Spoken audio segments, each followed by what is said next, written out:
ವಚನಭ್ರಷ್ಟ ಯಡಿಯೂರಪ್ಪ ವಿಶೇಷ ಕಾರ್ಯಕ್ರಮಕ್ಕೆ ಸ್ವಾಗತ. ನಾನು ಹರಿಪ್ರಸಾದ್. ಮಹದೇವ್ ಪ್ರಸಾದ್ ತೀರಿಕೊಂಡಾಗ ಮಾತು ಕೊಟ್ಟಿದ್ರ ಬಿಎಸ್ವೈ, ಅವಿರೋಧವಾಗಿ ಆಯ್ಕೆ ಮಾಡ್ತೀವಿ ಅಂದಿದ್ರ ಯಡಿಯೂರಪ್ಪ. ಗುಂಡ್ಲುಪೇಟೆಯಲ್ಲಿ ಗೀತಾ ಮಹದೇವ್ ಪ್ರಸಾದ್ ಕಣ್ಣೀರು ಹಾಕಿದ್ದೇಕೆ? ಬಿಎಸ್ವೈ ಮಾತು ಕೊಟ್ಟಿದ್ರ ಗೀತಾ ಎಲೆಕ್ಷನ್ ಗಿಮಿಕ್ಕ? ಇದುವೇ ಈ ಹೊತ್ತಿನ ವಿಶೇಷ. ವಚನಭ್ರಷ್ಟ ಯಡಿಯೂರಪ್ಪ.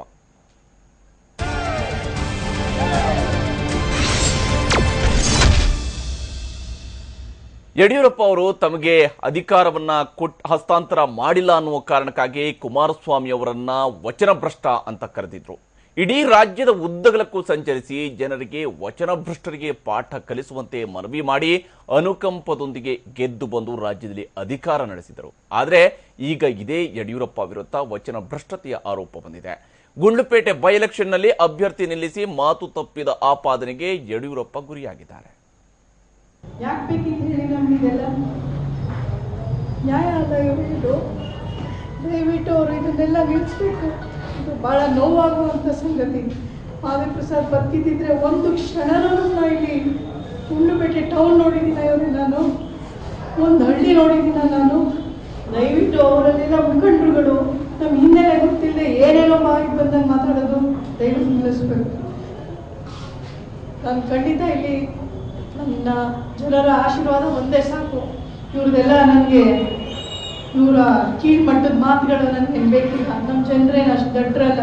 ಮಹದೇವ್ ಪ್ರಸಾದ್ ಅಭಿಮಾನಿಗಳು ಮುಗ್ಧರು ಅವರೆಲ್ಲ ಲಕ್ಷಾಂತರ ಜನ ಇದ್ದಾರೆ. ಅವರೆಲ್ಲ ಪೇಪರ್ ಓದದೇ ಇರೋರು ಸಾವಿರಾರು ಜನ ಇದ್ದಾರೆ. ಆದರೂ ಸಹ ಈ ಥರ ರಾಜಕೀಯ ಮಾಡ್ತಾರೆ ಅಂದಿದ್ರೆ ನಾನು ಬರ್ತಾನೆ ಇರಲಿಲ್ಲೇನೋ. ಮಹದೇವ್ ಪ್ರಸಾದ್ ಅದಕ್ಕೆ ಕರ್ಕೊಂಡು ಬರ್ತಿರ್ಲಿಲ್ವೇನೋ ನನ್ನ ಹಳ್ಳಿಗೆ. ಒಂದ್ ಕಡೆ ಉಕ್ಕಿ ಬರುತ್ತಿರುವ ದುಃಖ, ಇನ್ನೊಂದು ಕಡೆ ಚುನಾವಣೆಯ ಭೀತಿ. ಗುಂಡ್ಲುಪೇಟೆ ವಿಧಾನಸಭಾ ಕ್ಷೇತ್ರದ ಬೈ ಎಲೆಕ್ಷನ್ ನಲ್ಲಿ ಕಾಂಗ್ರೆಸ್ ಅಭ್ಯರ್ಥಿಯಾಗಿ ಅಖಾಡಕ್ಕಿಳಿದಿರುವ ಗೀತಾ ಮಹದೇವ್ ಪ್ರಸಾದ್ ಈಗ ಅನುಕಂಪದ ಅಸ್ತ್ರ ಪ್ರಯೋಗಿಸಿದ್ದಾರೆ. ಒಂದೆಡೆ ಬಿಜೆಪಿ ನಾಯಕರು ಗೀತಾ ಅವರ ವಿರುದ್ಧ ಟೀಕಾ ಪ್ರಹಾರ ಮಾಡ್ತಾ ಇದ್ದಾರೆ.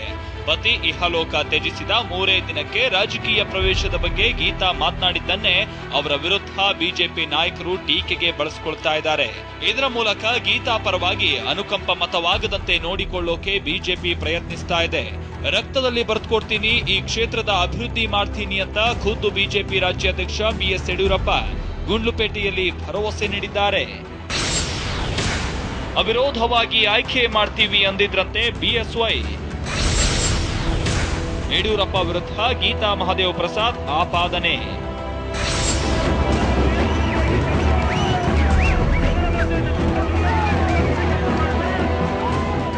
ಹೀಗೆ ಯಡಿಯೂರಪ್ಪ ಈ ಕ್ಷೇತ್ರದಲ್ಲಿ ಬಿಜೆಪಿ ಗೆಲ್ಲಲೇಬೇಕು ಅಂತ ಓಡಾಡ್ತಾ ಇದ್ದಾರೆ.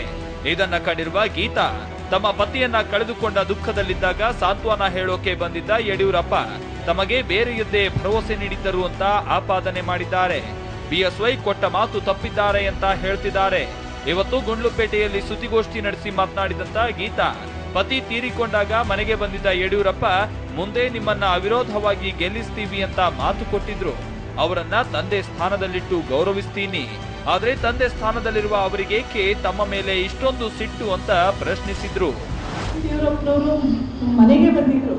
ಅವರು ಶೋಭಾ ಅವರಿಬ್ರು ಬಂದು, ಇಲ್ಲಮ್ಮ ತುಂಬ ಒಳ್ಳೆ ಮನುಷ್ಯ ಮಹದೇವ್ ಪ್ರಸಾದ್, ನಾನು ಈಗ ನೋಡ್ತಿಲ್ಲ ಅವ್ರನ್ನ, ಎಲ್ಲೋ ಒಂದು ಕಡೆ ಅವ್ರು ನಮ್ಮ ಸಂಬಂಧಿಕರು ಆಗಬೇಕು, ದೂರದ ಸಂಬಂಧಿಕರು ಆಗಬೇಕು, ನೀನೇನು ಯೋಚನೆ ಮಾಡಬೇಡ, ನೀನೇ ನಿಲ್ಬೇಕು, ನಾ ಯುನಾನಿಮಸ್ ಆಗಿ ನೀನು ಎಲೆಕ್ಟ್ ಆಗೋದು ನೋಡ್ತೀನಿ ಅಂತೆಲ್ಲ ಮಾತು ಕೊಟ್ಮೇಲೆ ಈ ಥರ ಈ ಊರಿಗೆ ಬಂದವರು ಈಗ ಮಾಡೋದು, ಒಬ್ಬ ತಂದೆ ಸ್ಥಾನದಲ್ಲಿ ನಿಂತ್ಕೊಂಡವರು ಇನ್ನಕ್ಕೆ ಈಗ ಮಾಡೋದವರು, ನೀವು ಹೇಳಿ ಅವ್ರನ್ನ ನನ್ನ ತಂದೆ ಸ್ಥಾನದಲ್ಲೇ ನಿಲ್ಸಿದ್ದೀನಿ. ಅವ್ರನ್ನ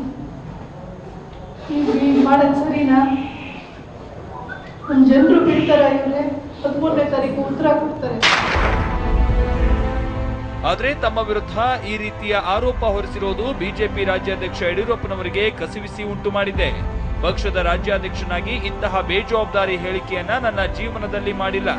ಮಹದೇವ್ ಪ್ರಸಾದ್ ತೀರಿಕೊಂಡಾಗ ಅವರ ಮನೆಗೆ ಹೋಗಿ 2 ನಿಮಿಷ ಅನುಕಂಪ ತೋರಿಸಿದ್ದು ನಿಜ, ಆದ್ರೆ ಅಲ್ಲಿ ಚುನಾವಣೆಯ ಪ್ರಸ್ತಾಪವನ್ನೇ ಮಾಡಿಲ್ಲ ಅಂತ ಗೀತಾ ಆರೋಪಕ್ಕೆ ತಿರುಗೇಟು ನೀಡಿದ್ರು. ನಾನು ರಾಜ್ಯದ ಪಕ್ಷದ ಅಧ್ಯಕ್ಷ, ಇಂಥ ಬೇಜವಾಬ್ದಾರಿ ಹೇಳಿಕೆನ ನನ್ನ ಜೀವನದಲ್ಲಿ ಕೊಡೋದಿಲ್ಲ. ಮಹದೇವ್ ಪ್ರಸಾದ್ ಶ್ರೀಮತಿ ಅವರ ಹೆಸರನ್ನು ನಾವೆಲ್ಲೂ ಹೇಳಿಲ್ಲ. ಅವರ ಸತ್ತಾಗ 2 ನಿಮಿಷ ಹೋಗಿ ಅನುಕಂಪ ತೋರಿಸಿ ಬಂದದ್ದೇ ಹೊರತು ಚುನಾವಣೆ ಬಗ್ಗೆ ಪ್ರಸ್ತಾಪ ಮಾಡೋ ಪ್ರಶ್ನೆ ಬರೋದಿಲ್ಲ. ನಮ್ಮ ಅಭ್ಯರ್ಥಿ 2 ಸಾರಿ ಚುನಾವಣೆ ಸೋತಿರೋರು ನಾವು ಗೆಲ್ಲಿಸಬೇಕು ಅಂತ ನಮ್ಮ ಛಲ ಇರುವಂತದ್ದು. ಆದ್ರಿಂದ ಅವರು ಅನಿರೀಕ್ಷಿತವಾಗಿ ಚುನಾವಣೆಗೆ ನಿಂತಿದ್ದಾರೆ. ಅದನ್ನು ಈ ರೀತಿ ಇಲ್ಲ ಸಲ್ಲದ ಸುಳ್ಳು ಆರೋಪ ಮಾಡುವಂತದ್ದು ಒಬ್ಬ ಹೆಣ್ಣು ಮಗಳಿಗೆ ಶೋಭೆ ತರುವಂತದ್ದಲ್ಲ. ಇದು ಸತ್ಯಕ್ಕೆ ದೂರವಾದಂತದ್ದು. ಆ ಥರ ಯಾವುದೇ ಕೆಲಸ ನಾನು ಮಾಡಿಲ್ಲ, ಮಾಡಲ್ಲ. ಮತ್ತೆ ರಾಜ್ಯದ ಅಧ್ಯಕ್ಷನಾಗಿ ಒಬ್ಬ ಜವಾಬ್ದಾರಿ ಹೊಂದಿರುವಂತವನು ನನ್ನ ಜವಾಬ್ದಾರಿ ಅರಿವಿದೆ. ಆ ಅಮ್ಮ ಈ ರೀತಿ ಮಾತನಾಡುವಂಥದ್ದು ಅವ್ರಿಗೆ ಶೋಭೆ ತರುವಂತದ್ದಲ್ಲ ಅಂತ. ಗುಂಡ್ಲುಪೇಟೆಯಲ್ಲಿ ಸದ್ಯ ಚುನಾವಣೆಯ ಪ್ರಧಾನ ಅಸ್ತ್ರವೇ ಅನುಕಂಪ. ಅದನ್ನ ಗಿಟ್ಟಿಸಿಕೊಳ್ಳೋಕೆ ಎರಡೂ ಪಕ್ಷಗಳು ತಮ್ಮದೇ ಪ್ರಯತ್ನ ಮಾಡ್ತಿವೆ. ಒಂದೆಡೆ ಪತಿಯನ್ನ ಕಳೆದುಕೊಂಡ ಸಹಜ ಅನುಕಂಪ ಗೀತಾ ಅವರ ಪರವಾಗಿದೆ. ಇತ್ತ ಬಿಜೆಪಿ ಅಭ್ಯರ್ಥಿ 2 ಚುನಾವಣೆಗಳಲ್ಲಿ ಸೋತಿರೋದನ್ನೇ ಅನುಕಂಪವಾಗಿ ಪರಿವರ್ತಿಸೋಕೆ ಬಿಜೆಪಿ ಪ್ರಯತ್ನಿಸ್ತಾ ಇದೆ. ಇದರ ನಡುವೆ ಯಡಿಯೂರಪ್ಪ ವಿರುದ್ಧ ಮಾತು ತಪ್ಪಿದ ಆರೋಪವನ್ನ ಗೀತಾ ಹೊರಿಸಿದ್ದಾರೆ. ಇದಕ್ಕೆ ಯಡಿಯೂರಪ್ಪ ಸಮಜಾಯಿಷಿ ಕೊಟ್ಟಿದ್ರು. ಗುಂಡ್ಲುಪೇಟೆ ಮತದಾರರು ಯಾವ ರೀತಿಯಲ್ಲಿ ಇದನ್ನ ಸ್ವೀಕರಿಸುತ್ತಾರೆ ಅನ್ನೋದರ ಮೇಲೆ ಚುನಾವಣೆಯ ಫಲಿತಾಂಶ ನಿಂತಿದೆ. ಸುಖೇಶ್, TV9, ಗುಂಡ್ಲುಪೇಟೆ. ಎಸ್, ಒಂದು ಕಡೆಯಲ್ಲಿ ಗೀತಾ ಮಹದೇವ್ ಪ್ರಸಾದ್ ಅವರು ಇವತ್ತು ಕಣ್ಣೀರು ಹಾಕ್ತಾರೆ, ಸುದ್ದಿಗೋಷ್ಠಿಯನ್ನ ನಡೆಸಿ. ಅವರ ಜೊತೆಗೇನೆ ಪಕ್ಷದ ಹಿರಿಯ ನಾಯಕರು ಇರ್ತಾರೆ. ಸಚಿವರಾಗಿರುವಂತಹ DK ಶಿವಕುಮಾರ್ ಅವರು, KPCC ಕಾರ್ಯಾಧ್ಯಕ್ಷ ದಿನೇಶ್ ಗುಂಡೂರಾವ್ ಅವರು ಇರ್ತಾರೆ. ಈ ಸಂದರ್ಭದಲ್ಲಿ ಅವರು ಕಣ್ಣೀರು ಹಾಕಿ ಯಡಿಯೂರಪ್ಪ ಅವರ ವಿರುದ್ಧ ಅವರು ಮಾತು ತಪ್ಪಿದ್ದಾರೆ, ಅವರು ತಾವು ಕೊಟ್ಟಿದಂತಹ ಮಾತನ್ನ ಮರ್ತಿದ್ದಾರೆ ಅನ್ನುವಂತಹ ಮಾತುಗಳನ್ನು ಹೇಳ್ತಾರೆ. ಹಾಗೆ ಯಾವ ಕಾರಣಕ್ಕೆ ಇದೆಲ್ಲವೂ ಕೂಡ ಅನುಕಂಪವನ್ನು ಗಿಟ್ಟಿಸುವಂತಹ ಪ್ರಯತ್ನವೇ, ಅಥವಾ ನಿಜಕ್ಕೂ ಕೂಡ ಯಡಿಯೂರಪ್ಪ ಅವರು ಇಂಥದ್ದೊಂದು ಮಾತನ್ನು ಕೊಡೋದಕ್ಕೆ ಸಾಧ್ಯವೇ? ಮಾತು ಕೊಟ್ಟಿದ್ರು, ಅದನ್ನು ಉಳಿಸಿಕೊಳ್ಬೇಕಾಗಿರ್ತಕ್ಕಂಥ ಜವಾಬ್ದಾರಿ ಅವರದಾಗಿತ್ತ? ಯಡಿಯೂರಪ್ಪ ಅವರು ಮಾತು ತಪ್ಪಿದಾರಾ ಇಲ್ಲಿ ಅನ್ನುವಂಥದ್ದು ಕೂಡ ಅಷ್ಟೇ ಮುಖ್ಯ. ಎಲ್ಲ ವಿಚಾರದ ಬಗ್ಗೆ ಕೂಡ ಚರ್ಚೆಯನ್ನ ಆರಂಭಿಸೋಣ. ನಮ್ಮ ಜೊತೆಗೆ ನಮ್ಮ ಸ್ಟುಡಿಯೋಗಳಲ್ಲಿ ಅತಿಥಿಗಳು ಕೂಡ ಜಾಯ್ನ್ ಆಗಿದ್ದಾರೆ. ಹಿರಿಯ ಪತ್ರಕರ್ತ ಅಬ್ದುಲ್ ಹಕೀಂ ಅವರು ಈ ಕಾರ್ಯಕ್ರಮದಲ್ಲಿ ಜಾಯ್ನ್ ಆಗಿದ್ದಾರೆ. ಗುಂಡ್ಲುಪೇಟೆಯಿಂದ KPCC ಕಾರ್ಯಾಧ್ಯಕ್ಷರಾಗಿರುವ ದಿನೇಶ್ ಗುಂಡೂರಾವ್ ಅವರು ಈ ಕಾರ್ಯಕ್ರಮದಲ್ಲಿ ಜಾಯ್ನ್ ಆಗಿದ್ದಾರೆ. ಭಾರತೀಯ ಜನತಾ ಪಕ್ಷದ ವಕ್ತಾರರಾಗಿರುವ ಗೋ ಮಧುಸೂದನ್ ಅವರು ಕೂಡ ಈ ಕಾರ್ಯಕ್ರಮದಲ್ಲಿ ಮೈಸೂರಿನಿಂದ ಜಾಯ್ನ್ ಆಗಿದ್ದಾರೆ. ಹಾಗೆಯೇ ಭಾರತೀಯ ಜನತಾ ಪಕ್ಷದ ಸಂಸದೆ ಶೋಭಾ ಕರಂದ್ಲಾಜೆ ಅವರನ್ನ ಮತ್ತು ಗೀತಾ ಮಹದೇವ್ ಪ್ರಸಾದ್ ಅವರನ್ನು ಕೂಡ ಈ ಕಾರ್ಯಕ್ರಮದಲ್ಲಿ ಮಾತನಾಡಿಸುವಂತ ಪ್ರಯತ್ನವನ್ನು ಮಾಡೋಣ. ಯಾಕಂದ್ರೆ ಯಡಿಯೂರಪ್ಪ ಅವರ ಜೊತೆಗೆ ಶೋಭಾ ಅವರು ಕೂಡ ಆ ದಿವಸ ಮನೆಗೆ ಭೇಟಿ ಕೊಟ್ಟಿದ್ರು ಅನ್ನೋಂತ ಸ್ವತಃ ಗೀತಾ ಮಹದೇವ್ ಪ್ರಸಾದ್ ಅವರು ಕೂಡ ಹೇಳ್ಕೊಂಡಿರುವಂತದ್ದು. ಅವ್ರ ಜೊತೆ ಕೂಡ ನಾವು ಮುಂದಿನ ಹಂತದಲ್ಲಿ ಮಾತಾಡೋಣ. ಮೊದಲಿಗೆ ಗೋ ಮಧುಸೂದನ್ ಅವರೇ, ನೇರವಾಗಿ ನಿಮ್ಮ ಪಕ್ಷದ ಅಧ್ಯಕ್ಷರ ವಿರುದ್ಧನೇ ಮಾಡಿರ್ತಕ್ಕಂಥ ಆಪಾದನೆ ಇದು. ಅವರು ಮಾತನ್ನ ಮರ್ತಿದ್ದಾರೆ, ಮನೆಗೆ ಬಂದಾಗ ನಿಮ್ಮನ್ನ ಅವಿರೋಧವಾಗಿ ಆಯ್ಕೆ ಮಾಡ್ತೀವಿ ಅನ್ನುವಂತ ಮಾತನ್ನ ಹೇಳಿದ್ರು ಅನ್ನುವಂಥದ್ದನ್ನ ಏನ್ ಹೇಳ್ತೀರಿ ಇದಕ್ಕೆ?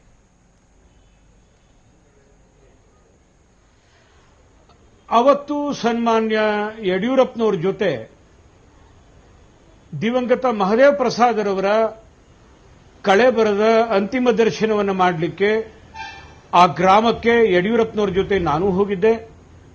ಗೀತಾ ಮಹದೇವ್ ಪ್ರಸಾದ್ ಅವರನ್ನ ಭೇಟಿ ಮಾಡಿದಂಥ ಆ ಒಂದು ತಂಡದಲ್ಲಿ ನಾನು ಇದ್ದೆ. ಅವತ್ತು ಈ ರೀತಿಯಾದಂಥ ಯಾವುದೇ ಮಾತುಕತೆ ನಡೆದಿಲ್ಲ, ಆ ತರಹದ ಪ್ರಶ್ನೆಯೂ ಬರೋದಿಲ್ಲ. ಸನ್ಮಾನ್ಯ ಯಡಿಯೂರಪ್ಪನವರು, ನಮ್ಮ ರಾಜ್ಯದ ಅಧ್ಯಕ್ಷರು, ಈ ರೀತಿಯಾದಂಥ ಹೇಳಿಕೆ ಕೊಡುವಂಥ ಪ್ರಶ್ನೆಯೇ ಉದ್ಭವಿಸೋದಿಲ್ಲ. ಅವತ್ತು ನಾನೇ ಸ್ವತಃ ಅಲ್ಲಿದ್ದೆ. ಈ ರೀತಿಯಾದಂಥ ಮಾತೇ ಬಂದಿಲ್ಲ ಅಲ್ಲಿ, ಈ ರೀತಿಯಾದಂಥ ಮಾತೇ ಬಂದಿಲ್ಲ. ಹೀಗಿರಬೇಕಾದಾಗ ಬಹುಶಃ ನನಗನ್ಸುತ್ತೆ ಆ ಒಂದು ಪತ್ರಿಕಾಗೋಷ್ಠಿ ಅವರು ಅಳ್ತಾ ಇರೋದನ್ನ ನೋಡ್ತು ಅಂತಂದ್ರೆ ಅವ್ರ ಪಕ್ಕದಲ್ಲಿ ಕೂತಿರುವಂತ DK ಶಿವಕುಮಾರ್ ಅವರ ಷಡ್ಯಂತ್ರ ಇದು ಅಂತ ನನಗನ್ಸುತ್ತೆ. ಅವರೆಲ್ಲ ಇಡೀ ಕ್ಷೇತ್ರವನ್ನು ಅಡ್ಡಾಡ್ಕೊಂಡು ಬಂದ ನಂತರದಲ್ಲಿ ಗೊತ್ತಾಗಿದೆ ಯಾವುದೇ ಕಾರಣಕ್ಕೆ ಗೆಲ್ಲೋದಿಲ್ಲ ಅಂತ ಹೇಳಿ, ಅದಕ್ಕೋಸ್ಕರ ಒಬ್ಬಳ ಹೆಣ್ಮಗಳ ಕೈನಲ್ಲಿ ಈ ರೀತಿ ಸುಳ್ಳು ಹೇಳಿಸಿ ಅನುಕಂಪ ಗಿಟ್ಟಿಸಬೇಕು, ಅಳಬೇಕು, ಅವ್ರ ಕೈನಲ್ಲಿ ಅಳಿಸಿ ಓಟನ್ನು ತೆಗೆದುಕೋಬೇಕು ಅಂತನ್ನುವಂತ ಒಂದು ಹೀನ ಕೃತ್ಯವನ್ನು ಕಾಂಗ್ರೆಸ್ನವರು ಮಾಡ್ತಾ ಇದ್ದಾರೆ. ಇದು ಕಾಂಗ್ರೆಸ್ಗೆ ಹೊಸದಲ್ಲ. ಇಂದಿರಾ ಗಾಂಧಿ ಅವರ ಶವವನ್ನ ಇಟ್ಕೊಂಡು ವೋಟ್ ಕೇಳಿದ್ರು, ರಾಜೀವ್ ಗಾಂಧಿ ಅವರ ಶವವನ್ನ ಇಟ್ಕೊಂಡು ವೋಟ್ ಕೇಳಿದ್ರು. ಈ ರೀತಿಯಾಗಿ ಜನರ ಹತ್ರ ಒಂದು ಶವವನ್ನ ಇಟ್ಕೊಂಡು ವೋಟ್ ಕೇಳೋದು, ಅಳೋ ಅಂತದ್ದು ಅವ್ರಿಗೆ ಅಭ್ಯಾಸ ಆಗೋಗ್ಬಿಟ್ಟಿದೆ ಕಾಂಗ್ರೆಸ್ನವರು. ಇದು ಕಾಂಗ್ರೆಸ್ನವರ ಅತ್ಯಂತ ಹಳೆಯ ತಂತ್ರ ಇದು. ಆದ್ರೆ ಇವತ್ತು ಇವರ ಯಾವ ತಂತ್ರಕ್ಕೂ ಜನ ಸಹ ಬೆಲೆ ಕೊಡೋದಿಲ್ಲ. ಓಕೆ, ಮಧುಸೂದನ್ ಅವರೇ ಮಾತಾಡ್ತೀನಿ ನಾನು ನಿಮ್ಮ ಜೊತೆಗೆ. ಮತ್ತೆ ದಿನೇಶ್ ಗುಂಡೂರಾವ್ ಅವರೇ, ಇದು ಕಾಂಗ್ರೆಸ್ನ ತಂತ್ರ, ಅತ್ಯಂತ ಹೀನ ಕೃತ್ಯವನ್ನ ನೀವು ಎಸಗಿದ್ದೀರಿ ಅನ್ನೋದನ್ನ ಗೋ ಮಧುಸೂದನ್ ಅವರು ಆಪಾದನೆ ಮಾಡಿದ್ರೆ, ನಿಮ್ಗೆಲ್ಲ ಒಂದು ಕಡೆ ಸೋಲಿನ ಭೀತಿ ಇದೆ, ಆ ಕಾರಣಕ್ಕೆ ಈ ಅನುಕಂಪ ಗಿಟ್ಟಿಸೋದಕ್ಕೆ ಇಂಥದ್ದೆಲ್ಲ ಮಾಡ್ತಾ ಇದ್ದೀರಿ ಅಂತ.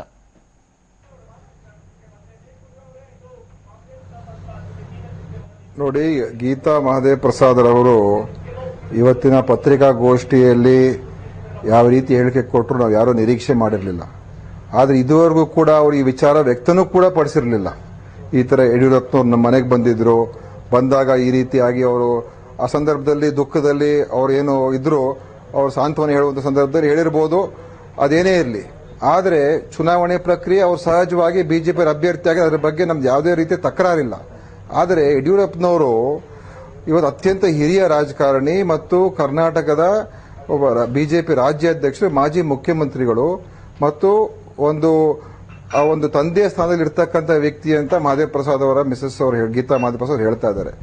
ಆದರೆ ಇಂಥ ಅವರ ಪಕ್ಷದ ಈಗ ಪ್ರತಾಪ್ ಸಿಂಹ ಆಗಿರ್ಬೋದು, ರೇಣುಕಾಚಾರ್ಯ ಆಗಿರ್ಬೋದು, CT ರವಿಯವರು ಆಗಿರ್ಬೋದು, ಎಲ್ಲರೂ ಕೂಡ ಅತ್ಯಂತ ಕೀಳಮಟ್ಟದ ಭಾಷೆಗಳನ್ನು ಉಪಯೋಗ ಮಾಡಿಕೊಂಡು ಗೀತಾ ಮಹದೇವ್ ಪ್ರಸಾದ್ ಅವರ ಬಗ್ಗೆ ಮಾತಾಡ್ತಕ್ಕಂಥದ್ದಿದಲ್ಲ, ಅವಾಗ ಆ ಮಾತಿಗೆ ಕಡಿವಾಣ ಹಾಕ್ತಕ್ಕಂಥ ಕೆಲಸ ಯಾಕೆ ಯಡಿಯೂರಪ್ಪನವ್ರು ಮಾಡಲಿಲ್ಲ? ಈ ರೀತಿಯಾದಂಥ ಮಾತುಗಳು ನೀವು ಆಡಬಾರದು ಅಂತ ಯಾಕೆ ಅವ್ರಿಗೆ ಅವರ ಪಕ್ಷದ ಮುಖಂಡಗಳಿಗೆ ಹೇಳಲಿಲ್ಲ?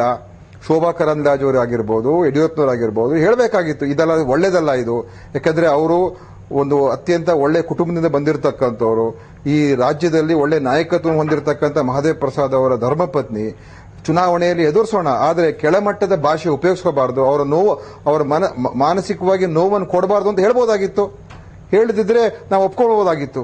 ಆದರೆ ಇವತ್ತು ಅಂತವ್ರು ಎಲ್ಲರ ಕೈಲಿ ಹೇಳಿಸಿ ಈ ರೀತಿಯಾಗಿ ಬಹುಶಃ ಯಾವುದೇ ಒಂದು ಮಹಿಳೆಗೆ ಒಂದ್ ಕಡೆ ಅವರ ಯಜಮಾನರು ತೀರ್ಕೊಂಡಿದ್ದಾರೆ, ಇನ್ನೊಂದು ಕಡೆ ಚುನಾವಣೆಯ ಒಂದು ರಂಗಕ್ಕೆ ಅವರು ಪ್ರವೇಶ ಮಾಡಿದ, ಅವ್ರಿಗೆ ಹೆಚ್ಚು ಇದರ ಅನುಭವ ಇಲ್ಲ. ಯಾಕಂತ ಹೇಳಿದ್ರೆ ಅವರು ಒಂದು ಬಹಳ ಡಿಗ್ನಿಫೈಡ್ ಆಗಿ ಜೀವನ ನಡ್ಸ್ಕೊಂಡ್ ಬಂದಿರತಕ್ಕಂಥವ್ರು. ಆದ್ರೆ ಇಂಥ ಒಂದು ಹೇಳಿಕೆಗಳು ಕೊಟ್ಟಾಗ ಅವ್ರ ಮಾನಸಿಕವಾಗಿ ನೋವಾಗಿರ್ತದೆ. ಪದೇ ಏನು ಒಂದ್ಸಲ ಹೇಳಿದ್ರೆ ಪರವಾಗಿಲ್ಲ, 2 ಸಲ 3 ಸಲ ಯಾಕೆ ಯಡಿಯೂರಪ್ಪನವರು ಇದಕ್ಕೆ ಕಡಿವಾಣ ಹಾಕಲಿಲ್ಲ? ಇಂಥ ಮಾತುಗಳಿಗೆ ಯಾಕೆ ಅವರು ಅವಕಾಶ ಮಾಡಿಕೊಡ್ತಾ ಇದ್ದಾರೆ? ಯಾಕೆ ತೇಜೋವಧೆ ಮಾಡ್ತಕ್ಕಂಥದ್ದಕ್ಕೆ ಮತ್ತು ಮಾನಸಿಕವಾಗಿ ಒಂಥರ ಕಿರುಕುಳ ಕೊಡ್ತಕ್ಕಂಥದ್ದಕ್ಕೆ ಯಾಕೆ ಮಾಡಿಸ್ತಾ ಇದ್ದಾರೆ? ಇದು ಖಂಡಿತವಾಗಿ ಅವ್ರಿಗೂ ಕೂಡ ಶೋಭೆ ತರೋದಿಲ್ಲ ತಾನೇ. ಈಗ ನಾನು ಈಗ ಯಡಿಯೂರಪ್ಪನವ್ರ ಮಾತನ್ನು ಕೇಳಿದೆ, ಗೀತಾ ಮಹದೇವ್ ಪ್ರಸಾದ್ ಅವ್ರ ಬಗ್ಗೆ ಹೇಳಿದ್ರು ಅವ್ರಿಗೆ ಶೋಭೆ ತರೋದಿಲ್ಲ ಅಂತ. ಇಂಥ ಹೇಳಿಕೆಗಳು ಬಂದಾಗ ನೀವು ಕಡಿವಾಣ ಹಾಕಿದ್ದಿದ್ರೆ ನಿಮ್ಮ ವ್ಯಕ್ತಿತ್ವ ಹೆಚ್ಚಾಗ್ತಾ ಇತ್ತು. ಹೌದಪ್ಪ, ಯಡಿಯೂರಪ್ಪನವ್ರು ಒಳ್ಳೆ ಮಾತು ಆಡಿದ್ದಾರೆ, ಅವರ ಬೇರೆಯವ್ರ ಬಗ್ಗೆ ಮಾತನ್ನು ನಿಲ್ಲಿಸ್ತಕ್ಕಂಥ ಕೆಲಸ. ಎಸ್ ದಿನೇಶ್ ಗುಂಡೂರಾವ್ ಮಾತಾಡ್ತೀನಿ ನಾನು ನಿಮ್ಮ ಜೊತೆಗೆ, ಮತ್ತೆ ಮಾತಾಡ್ತೀನಿ ಇದ್ರ ಬಗ್ಗೆ ಚರ್ಚೆ ನಾವು ಮುಂದುವರಿಸೋಣ. ಯಾರು ಹಾಗಾದ್ರೆ ಮಾತಿಗೆ ಕಡಿವಾಣ ಹಾಕಬೇಕಾಗಿತ್ತಾ? ಮಾತನ್ನ ಯಾವ ಕಾರಣಕ್ಕೆ ಈ ಬಳಕೆಗಳು ನಡೀತಾ ಇದಾವೆ? ಗೀತಾ ಮಹದೇವ್ ಪ್ರಸಾದ್ ಅವರು ಚುನಾವಣೆಗೆ ನಿಂತಿರುವಂತದೇ ತಪ್ಪ? ಅವ್ರಿಗೆ ಅವರ ಪರವಾಗಿ ಅನುಕಂಪ ವ್ಯಕ್ತ ಆಗುತ್ತೆ ಅನ್ನುವಂಥ ಕಾರಣಕ್ಕಾಗಿ ಬಿಜೆಪಿಯ ಮುಖಂಡರು ಅವರು ಚುನಾವಣೆಗೆ ನಿಂತಿರ್ತಕ್ಕಂಥ 3ನೇ ದಿವಸಕ್ಕೆ ನಾನು ಚುನಾವಣೆಗೆ ನಿಲ್ತೀನಿ ಅನ್ನೋದನ್ನ ಘೋಷಿಸಿದ್ದನ್ನ ಅದನ್ನ ತಪ್ಪು ಅಂತ ಹೇಳ್ತಾ ಇರುವಂತದ? ಇದ್ರ ಬಗ್ಗೆ ಚರ್ಚೆ ನಾವು ಮುಂದುವರಿಸೋಣ. ಚಿಕ್ಕ ಬ್ರೇಕ್ ರನ್.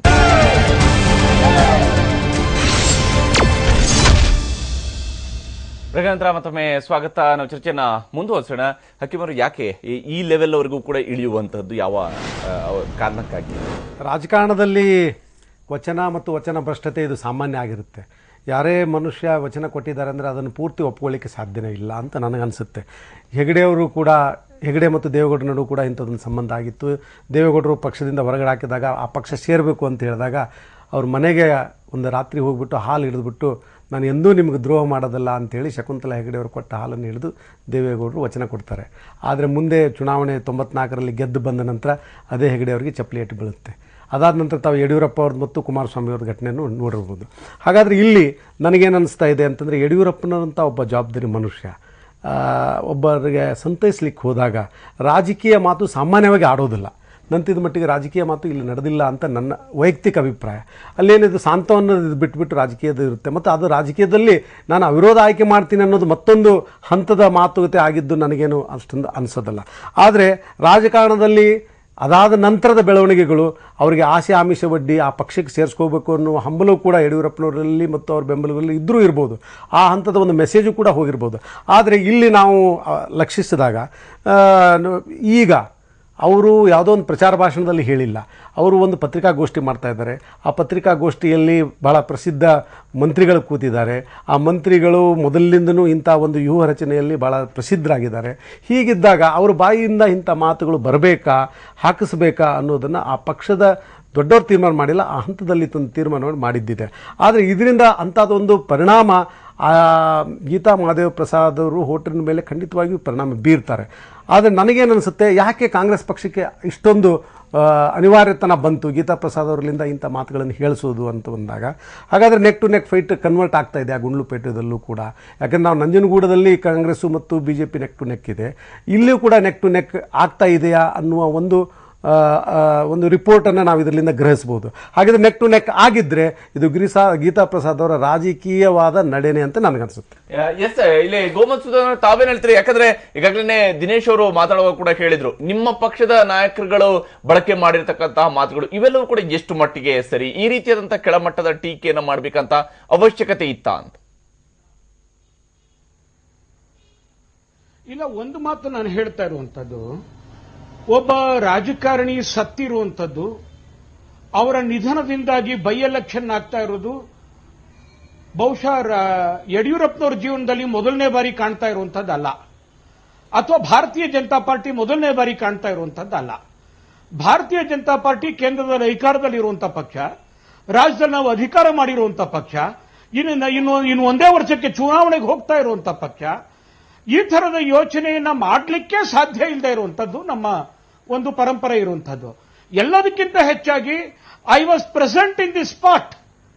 ನಾನು ಯಡಿಯೂರಪ್ಪನವ್ರ ಜೊತೆ ಅವತ್ತು ಹೋಗಿದ್ದೀನಿ, ಯಡಿಯೂರಪ್ಪನವ್ರ ಜೊತೆ ಹಿಂದೆ ನಿಂತ್ಕೊಂಡಿದ್ದೀನಿ. ನಾವು ಬರೀ ಮಾತಾಡಿದಿಷ್ಟೇನೆ, ಅಮ್ಮ ಸಮಾಧಾನ ಮಾಡ್ಕೊಳ್ಳಿ, ಏನೂ ಮಾಡ್ಲಿಕ್ಕೆ ಆಗೋದಿಲ್ಲ, ಯಾರೆಲ್ಲ ಒಂದ್ ದಿವಸ ಹೋಗಲೇಬೇಕಾಗತ್ತೆ, ಹೋಗಿದ್ದಾರೆ ನಿಮ್ಮ ಯಜಮಾನರು, ಸಮಾಧಾನ ಮಾಡ್ಕೊಳ್ಳಿ, ಮಕ್ಕಳಿಗೆ ಧೈರ್ಯ ಹೇಳಿ ಅಂತ ಹೇಳಿ 2 ನಿಮಿಷ ಹೇಳಿಬಿಟ್ಟು ಅವ್ರ ಮನೆಯಿಂದ ಈಚೆ ಬಂದು ನಾವು ಕಳೆಬರದ ಅಂತಿಮ ದರ್ಶನ ಮಾಡಿಕೊಂಡು ಆ ಕಳೆಬರಕ್ಕೆ ನಾವು ಅಂತಿಮ ಗೌರವವನ್ನು ಸಲ್ಲಿಸಿ ಅಲ್ಲಿಂದ ವಾಪಸ್ ಬಂದಿದ್ದೀವಿ. ಈ ತರ ವಿಷಯ ಪ್ರಸ್ತಾಪವೇ ಆಗಿಲ್ಲ, ಮಾತೇ ಆಡಿಲ್ಲ. ಬಹುಶಃ ನನಗನ್ಸೋದು ಇದು ಡಿ ಕೆ ಶಿವಕುಮಾರ್ ಅವರ ತಂತ್ರ. ಒಂದೇ ಒಂದು ಕಾರಣಕ್ಕೆ, ಯಾಕೆ ಅಂತಂದ್ರೆ ಅವ್ರು ಸೋಲ್ತಾ ಇದ್ದೀವಿ ಅಂತ ಹೇಳಿ ಗೊತ್ತಾಗಿದೆ. ಆ ಕಾರಣಕ್ಕೋಸ್ಕರವಾಗಿ ಒಬ್ಳು ವಿಧವೆ ಹೆಣ್ಮಗಳ ಕೈನಲ್ಲಿ ಕಣ್ಣೀರ್ ಹಾಕಿಸಿ ಈ ರೀತಿಯಾದಂತದ್ದು ಏನಾರ ಮಾಡಿಬಿಟ್ರೆ ಅಂತ ಹೇಳಿ. ಎರಡನೇದಾಗಿ ಇದರಲ್ಲಿ ಬಿಜೆಪಿಯ ನಾಯಕರು, ಅದೇ ಕೋಮಿಗೆ ಸೇರಿದಂತಹವರು, ಅದೇ ಕೋಮಿಗೆ ಸೇರಿದಂತ ಹೆಣ್ಮಗಳಿದ್ದಾಳೆ. ಈ ಕಾರಣಕ್ಕೋಸ್ಕರವಾಗಿ ಒಂದು ಕಟ್ಟುಕತೆಯನ್ನು ಕಟ್ಟಿ ಹೇಳಿಬಿಡ್ತು ಅಂತಂದ್ರೆ ಜನ ನಂಬಿಡ್ತಾರೆ ಅಂತನ್ನುವಂತ ಅತ್ಯಂತ ಹತಾಶ ಪ್ರಯತ್ನ ಇದು. ಒಂದು ರಾಜಕೀಯ ಪಕ್ಷ, ಇಷ್ಟೊಂದು ರಾಷ್ಟ್ರೀಯ ಪಕ್ಷ ಅಂತ ಹೇಳ್ಕೊಳ್ಳುವಂತವ್ರು, 130 ವರ್ಷದ ಇತಿಹಾಸ ಇರುವಂತಹವರು, ಮೊದಲನೇದಾಗಿ ಈ ರೀತಿ ನಡ್ಕೋತಾ ಇರುವಂತದ್ದೇ ತಪ್ಪು. ಇವರು ಈ ರೀತಿಯಾಗಿ ಇಷ್ಟು ಹೀನ ಮಟ್ಟಕ್ಕೆ ಬರಬಾರ್ದಾಗಿತ್ತು ಇವರು. ಆದ್ರೆ ನೀವು ನಿಮ್ಮ ಪಕ್ಷದ ನಾಯಕರುಗಳು ಆಡಿರ್ತಕ್ಕಂಥ ಮಾತಿದು ಸರಿನಾ ಅಂತ? ಹಾಗಾದ್ರೆ ಈಗ ಊಟದ ಕಾರಿನ ಮಾತುಗಳು ಇವೆಲ್ಲವೂ ಕೂಡ ಸರಿನಾ ಹಾಗಾದ್ರೆ? ನೋಡಿ, ಆಡಿರೋ ಮಾತಿನ ಬಗ್ಗೆ ನಿನ್ನೆ ನಾನೇ ಪತ್ರಿಕಾಗೋಷ್ಠಿಯನ್ನು ಮಾಡಿದಾಗ ನಾನು ಹೇಳಿದೆ, ಇದು ಸೌಜನ್ಯದ ಎಲ್ಲೆಯನ್ನು ಮೀರಿದೆ, ಈ ರೀತಿ ಮಾತನ್ನ ಆಡುವಂಥದ್ದು ಒಳ್ಳೇದಲ್ಲ ಅಂತ ಮಾತನ್ನ ನಾನೇ ಹೇಳಿದ್ದೀನಿ. ಆದ್ರೆ ಅದು ಮಾತಿನ ಭರದಲ್ಲಿ ಆಡಿರುವಂತ ಮಾತಿರಬಹುದು ಅದು. ಆದ್ರೆ ಅದಕ್ಕೆ ಇಷ್ಟು ದೊಡ್ಡ ನಾಟಕ ಆಡಬೇಕು ಅಂತ ಇದೆಯಾ? ಬಹುಶಃ ನನಗನ್ಸುತ್ತೆ ಇದು ಕಾಂಗ್ರೆಸ್ನ ಪರಂಪರೆ. ಹೆಣ ಇಟ್ಕೊಂಡು ಓಟ್ ಕೇಳುವಂತದ್ದು, ಹೆಣ ಇಟ್ಕೊಂಡು ಹತ್ಕೊಂಡು ರಾಜಕಾರಣ ಮಾಡುವಂತದ್ದು. ಇಂದಿರಾ ಗಾಂಧಿ ಅವರ ಹೆಣ ಇಟ್ಕೊಂಡು ಓಟ್ ಕೇಳಿದ್ರು, ರಾಹುಲ್ ಗಾಂಧಿ ಅವರ ಹೆಣ, ರಾಜೀವ್ ಗಾಂಧಿ ಅವರ ಹೆಣವನ್ನು ಇಟ್ಕೊಂಡು ಓಟ್ ಕೇಳಿದ್ರು ಇವರು. ಈ ರೀತಿಯಾದಂತದ್ದು ಕಾಂಗ್ರೆಸ್ನವರ ಪರಂಪರೆ ಇದೆ. ಇದು ಈ ರೀತಿಯಾಗಿ ಓಟ್ ಕೇಳುವಂತದ್ದು ಮಾತಾಡ್ತೀನಿ ನಾನು ನಿಮ್ಮ ಜೊತೆಗೆ. ನಮ್ಮ ಜೊತೆಗೆ ಈಗ BS ಯಡಿಯೂರಪ್ಪ ಅವರು, ಸ್ವತಃ BS ಯಡಿಯೂರಪ್ಪ ಈಗ ನಮ್ಮ ಜೊತೆಗೆ ಸಂಪರ್ಕದಲ್ಲಿದ್ದಾರೆ. ಯಡಿಯೂರಪ್ಪ ಅವರೇ, ನೇರವಾಗಿ ನಿಮ್ಮ ಮೇಲೆ ಆಪಾದನೆಯನ್ನ ಮಾಡಿದ್ದಾರೆ ಇವತ್ತು ಗೀತಾ ಮಹದೇವ್ ಪ್ರಸಾದ್ ಅವರು ಹೇಳಿರುವಂತದ್ದು, ಅವ್ರ ಮನೆಗೆ ಭೇಟಿ ಕೊಟ್ಟಾಗ ನೀವು ನಿಮ್ಮನ್ನ ಅವಿರೋಧವಾಗಿ ಆಯ್ಕೆ ಮಾಡ್ತೀನಿ ಅನ್ನುವಂತ ಭರವಸೆಯನ್ನ ಕೊಟ್ಟಿದ್ರಿ, ತಂದೆಯ ಸ್ಥಾನದಲ್ಲಿಟ್ಟು ಗೌರವಿಸಿದ್ದೀನಿ, ಆದ್ರೆ ಅವರು ಈ ರೀತಿಯಾದಂತಹ ಮಾತುಗಳನ್ನ ಯಾಕೆ ನಮ್ಮ ಮೇಲೆ ಇಷ್ಟೆಲ್ಲ ಟೀಕೆಯನ್ನ ಮಾಡ್ತಾ ಇದ್ದಾರೆ ಅವ್ರ ಪಕ್ಷದವರು ಅನ್ನುವಂತ ಮಾತನ್ನ ಹೇಳ್ತಿದ್ದಾರೆ. ಏನ್ ಹೇಳ್ತೀರಿ ಇದ್ರ ಬಗ್ಗೆ? ಮಹಾದೇವ ಪ್ರಸಾದ್ ಅವರು ತೀರ್ಕೊಂಡ ದಿವಸ ನಾನು ಸಂಸ್ಕಾರಕ್ಕೆ ಹೋಗಿದ್ ನಿಜ. ಅವತ್ತು ಅವ್ರ ಶ್ರೀಮತಿ ಅವರನ್ನ ಈ ತರ ಆಗಬಾರ್ದು ಅಂತ ಅನುಕಂಪ ತೋರಿಸ್ಬಂದದ್ ನಿಜ. ಅವರ ಡೆಡ್ ಬಾಡಿ ಇಟ್ಕೊಂಡಾಗ ಚುನಾವಣೆ ಬಗ್ಗೆ ಮಾತನಾಡಕ್ ಸಾಧ್ಯನಾ? ಒಂದು. ಎರಡನೇದು, ಯಾವ ಸಂದರ್ಭದಲ್ಲೂ ಸಹ ನಾನ್ ನಿಮ್ಮನ್ನ ಅಭ್ಯರ್ಥಿ ಮಾಡ್ತೇನೆ, ಸರ್ವಾನುಮತ ನಿಮ್ಮನ್ನ ಆಯ್ಕೆ ಮಾಡ್ತೇವೆ ಅಥವಾ ನಿಮ್ಮನ್ನ ಚುನಾವಣೆಗೆ ಇದು ಮಾಡ್ತೇವೆ, ಆ ಪ್ರಸ್ತಾಪನೆ ಬಂದಿಲ್ಲ. ಇದು ಸತ್ಯಕ್ಕೆ 100 ಪಟ್ಟು ಸುಳ್ಳಿದು. ಈ ರೀತಿ ಉದ್ದೇಶಪೂರ್ವಕವಾಗಿ ಚುನಾವಣೆ ಸೋಲಿನ ಭಯದಿಂದ ಗೊಂದಲ ಉಂಟು ಮಾಡುವಂತ ಪ್ರಯತ್ನ ಹೆಣ್ಮಗಳು ಮಾಡ್ತಾ ಇರುವಂತದ್ದು ಅವ್ರಿಗೆ ಶೋಭೆ ತರುವಂತದ್ದಲ್ಲ. ಯಾವ ಸಂದರ್ಭದಲ್ಲೂ ಆ ರೀತಿ ನಾನು ಮಾತನಾಡಿಲ್ಲ. ಇದು ಸತ್ಯಕ್ಕೆ ದೂರ. ನಾನು ನೋಡಿದ್ದೆ ಒಂದೇ ಬಾರಿ, ಅದು ಮಹಾದೇವ ಪ್ರಸಾದ್ ತೀರ್ಕೊಂಡ ದಿವಸ ಅವ್ರ ಮನೇಲಿ 2 ನಿಮಿಷ ಅವ್ರು ನೋಡ್ ಬಂದದ್ ಬಿಟ್ರೆ ಇನ್ಯಾವುದೇ ಸಂದರ್ಭ ಭೇಟಿ ಮಾಡಿಲ್ಲ. ಸೊ ಅದರಿಂದ ಇದರಲ್ಲಿ ಒಂದು ಬಿಡುಗಾಸಿನ ಸತ್ಯಾಂಶ ಇಲ್ಲ. ಸುಮ್ಮನಿದ್ದು ಉದ್ದೇಶಪೂರ್ವಕವಾಗಿ ಇದನ್ನ ಈ ಅಪಪ್ರಚಾರ ಮಾಡಿಕೊಟ್ಟಿರುವಂತದ್ದು ಅವ್ರಿಗೆ ಶೋಭೆ ತರುವಂತದ್ದಲ್ಲ. ಈ ಮಾತನ್ನು ನಾನು ಹೇಳಕ್ ಇಚ್ಛೆ ಪಡ್ತೇನೆ. ಇದು ಯಾವುದಲ್ಲೂ ಒಂದು ಬಿಡುಗಾಸು, ಒಂದು ಗುರುಗಂಜಿ ಸತ್ಯಾಂಶ ಇಲ್ಲ.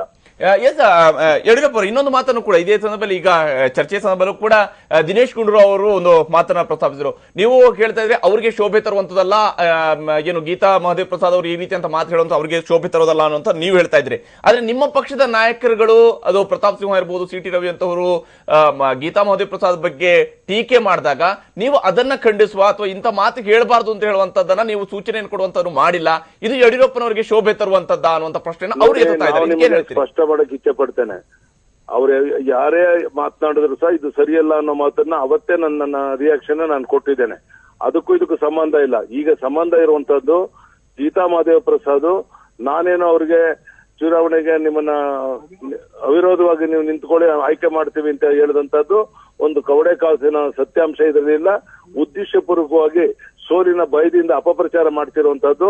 ಅದು ದಿನೇಶ್ ಗುಂಡೂರಾವ್ ಮಾತಾಡ್ಲಿ, ಮತ್ತೊಬ್ರು ಮಾತಾಡ್ಲಿ, ಇದು ಯಾವುದಲ್ಲೂ ಒಂದು ಬಿಡುಗಾಸಿನ ಸತ್ಯಾಂಶ ಇಲ್ಲ. ಅಥವಾ ಅವ್ರ ಬಗ್ಗೆ ಇನ್ಯಾರಾದ್ರೂ ಬೇರೆ ಮಾತನಾಡಿದ್ರೆ ಅದು ಸರಿಯಲ್ಲ, ಅದನ್ನು ಖಂಡನೆ ಮಾಡ್ತೇನೆ. ನಾವು ಗೌರವವನ್ನು ಕೊಡಬೇಕು, ಅದ್ರ ಬಗ್ಗೆ ಎರಡು ಮಾತಿಲ್ಲ. ಆದ್ರೆ ಗುಂಡ್ಲುಪೇಟೆಯಲ್ಲಿ ಯಾಕೆ ಇಂಥ ಮಾತು ಬರ್ತಾ ಇದೆ ಹಾಗಾದ್ರೆ ಯಡಿಯೂರಪ್ಪ ಅವರೇ? ಈ ರೀತಿಯಾದಂತ ಮಾತು ಯಾಕೆ ಹಾಗಾದ್ರೆ ಬಂತು ಇವತ್ತು? ಅಲ್ಲದೆ ಆ ಹೆಣ್ಮಗಳು ಏನೋ ಮಾತನಾಡಿದ್ರೆ ನಾನು ಉತ್ತರ ಕೊಡ್ಲ ಅದಕ್ಕೆ? ಸಂಬಂಧ ಇದೆ. ನೀವಿದನ್ನು ರಾಜಕೀಯವಾಗಿ ಹೇಗೆ ನೋಡ್ತೀರಿ? ಅಂದ್ರೆ ರಾಜಕೀಯ ಕಾರಣಕ್ಕಾಗಿ ಇರ್ತಕ್ಕಂತಹ ಮಾತಾಗಿ ಸುಮ್ಮನೆ ಇದ್ದು ಈಗ ಚುನಾವಣೆ ಹತ್ತತ್ರ ಬರುವಂತ ಸಮಯದಲ್ಲಿ ಇದ್ದಕ್ಕಿದ್ದಂಗೆ ಆ ವಿಷಯ ಪ್ರಸ್ತಾಪ ಮಾಡ್ತಾರೆ ಅಂದ್ರೆ ಇದ್ರಲ್ಲಿ ದುರುದ್ದೇಶ ಇದೆ ಅನ್ನೋದು ಅನ್ಸಲ್ವ ಸಾಮಾನ್ಯ ಜನರಿಗೆ? ಹಾಗಾದ್ರೆ ಯಡಿಯೂರಪ್ಪ ಅವರು ನೀವು ಅಲ್ಲಿ ಹೋಗಿದ್ದಾಗ್ಲೂ ಕೂಡ ನಾನು ರಕ್ತದಲ್ಲಿ ಬರ್ಕೊಡ್ತೀನಿ, ನಾನು ಇಲ್ಲಿ ಅಭಿವೃದ್ಧಿಯ ದತ್ತು ತಗೊಳ್ತೀನಿ ಅನ್ನುವಂತ ಮಾತನ್ನ ಹೇಳ್ತೀರಿ. ಹಾಗಾದ್ರೆ ಎಷ್ಟು ಕ್ಷೇತ್ರಗಳನ್ನ ದತ್ತು ತಗೊಳ್ತೀರಿ? ಮಾಜಿ ಮುಖ್ಯಮಂತ್ರಿಯಾಗಿ ಮುಂದೆ ಬರುವಂತ ದಿವಸಗಳಲ್ಲಿ ಈ ಕ್ಷೇತ್ರದ ಅಭಿವೃದ್ಧಿಯನ್ನು ನಾನು ಮಾಡ್ತೇನೆ, ರಕ್ತದಲ್ಲಿ ಬರ್ಕೊಡ್ತೇನೆ, ನಾನು ಇದನ್ನ ದತ್ತು ತಗೋತೇನೆ ಅಂತ ನಾನು ಹೇಳ್ತೇನೆ ಒಬ್ಬ ರಾಜಕೀಯ ಪಕ್ಷದ ಮುಖಂಡನಾಗಿ. ಅದನ್ನ ಕೇಳೋದಕ್ಕೆ ಯಾರಿಗೂ ಅಧಿಕಾರ ಇಲ್ಲ. ಅದು ಜನ ತೀರ್ಮಾನ ಮಾಡ್ತಾರೆ ಯಾವ್ದು ಸರಿ ತಪ್ಪು ಅನ್ನೋಂಥದ್ದನ್ನ. ಹಂಗಾದ್ರೆ ಈ ಎರಡೂ ಕ್ಷೇತ್ರದಲ್ಲೂ ಕೂಡ ನಿಮ್ಮ ಪಕ್ಷ ಗೆಲುವನ್ನು ಸಾಧಿಸುತ್ತೆ ಅನ್ನೋ ವಿಶ್ವಾಸ ನಿಮಗಿರುವಂತ? 125,000 ಹೆಚ್ಚಿನ ಅಂತರದಲ್ಲಿ ನಾವು ಗೆಲ್ತೇವೆ. ಈಗ ನಾನು ನಿಮ್ಮನ್ನು ಕೇಳ್ತೇನೆ, ಖಾದರ್ ಅನ್ನುವಂತವ್ರು ಮಂತ್ರಿ ಬಂದು ನಿನ್ನೆ ದಿನ ತಾವೇನೆ ನೋಟನ್ನು ಹಂಚುವಂತದ್ದು ಇದೆಲ್ಲ ಆಯ್ತಲ್ಲ, ಇದು ಯಾವ ಧರ್ಮ ಇದು? ಸಿದ್ದರಾಮಯ್ಯನವರು ತನ್ನ ಸಚಿವ ಸಂಪುಟವನ್ನ ಇಲ್ಲಿ ಕಳಿಸ್ಕೊಟ್ಟು, ಬರಗಾಲಕ್ಕೆ ಹೋಗ್ಬೇಕಾದ್ರೆ ಇಲ್ಲಿ ಕಳಿಸ್ಕೊಟ್ಟು, ಕಂತೆ ನೋಟಿನ ಮೂಟೆಯನ್ನ ತುಂಬಿಕೊಂಡು ಬಂದು ದುಡ್ಡಿನ ಬಲದಿಂದ ಚುನಾವಣೆಗೆಲ್ಲ ಕೊಟ್ಟಿರುವಂತದ್ದು ಇದೊಂದು ಅಕ್ಷಮ್ಯ ಅಪರಾಧ. ಇದು ನಾವು ಚುನಾವಣಾ ಆಯೋಗಕ್ಕೂ ನಾವು ಕಂಪ್ಲೇಂಟ್ ಕೊಟ್ಟಿದ್ದೇವೆ, ಮತ್ತೆ ಎಲ್ಲ ಅಧಿಕಾರಿಗಳಿಗೂ ತಿಳಿಸಿದ್ದೇವೆ. ಜನರು ಸಹ ಇದನ್ನು ಇಷ್ಟು ಸುಲಭ ಬಿಡೋದಿಲ್ಲ. ಹಣದ ಬಲದಿಂದ ಚುನಾವಣೆ ಗೆಲ್ತೀವಿ ಅನ್ನೋ ಭ್ರಮೆಯಲ್ಲಿ ಸಿದ್ದರಾಮಯ್ಯ ಇದ್ದಾರೆ. ಇದಕ್ಕೆ ಮತದಾರರು ಮನ್ನಣೆ ಕೊಡೋದಿಲ್ಲ. ಎಸ್, ಈಗ ಖಾದರ್ ಅವರ ವಿಚಾರ ನಿಜ. ಆದ್ರೆ ಇನ್ನೊಂದು ಕಡೆಯಲ್ಲಿ ನೀವು ಹೇಳ್ತೀರಿ ಎಲ್ಲಾ ಸಚಿವ ಸಂಪುಟದ ಎಲ್ಲರೂ ಕೂಡ ಇಲ್ಲಿ ಬಂದಿರಂತೆ. ಬಹುಶಃ ನೀವು ಮುಖ್ಯಮಂತ್ರಿ ಆಗಿದ್ದಾಗಲೂ ಕೂಡ ಅನೇಕ ಉಪಚುನಾವಣೆ ಇದೆ, ಆಗ್ಲೂ ಕೂಡ ಎಲ್ಲಾ ಸಚಿವ ಸಂಪುಟ ಅಲ್ಲೇ ಇರ್ತಿತ್ತು. ಯಾರನ್ನ ಹಣ ಹಂಚಿ ಮಾಡಿ ಲೂಟಿ ಮಾಡಿ ಇಡೀ ಕ್ಯಾಬಿನೆಟ್ ಬಂದು ಇಲ್ಲ 12 ಜನ ಅಲ್ಲಿ 12 ಜನ ಬಂದು ಕುಂತ್ಕೊಳ್ಳುವಂತದ್ದು. ಬರಗಾಲ ಜನ ತತ್ತರಿಸಿ ಹೋಗ್ತಾ ಇದ್ದಾರೆ.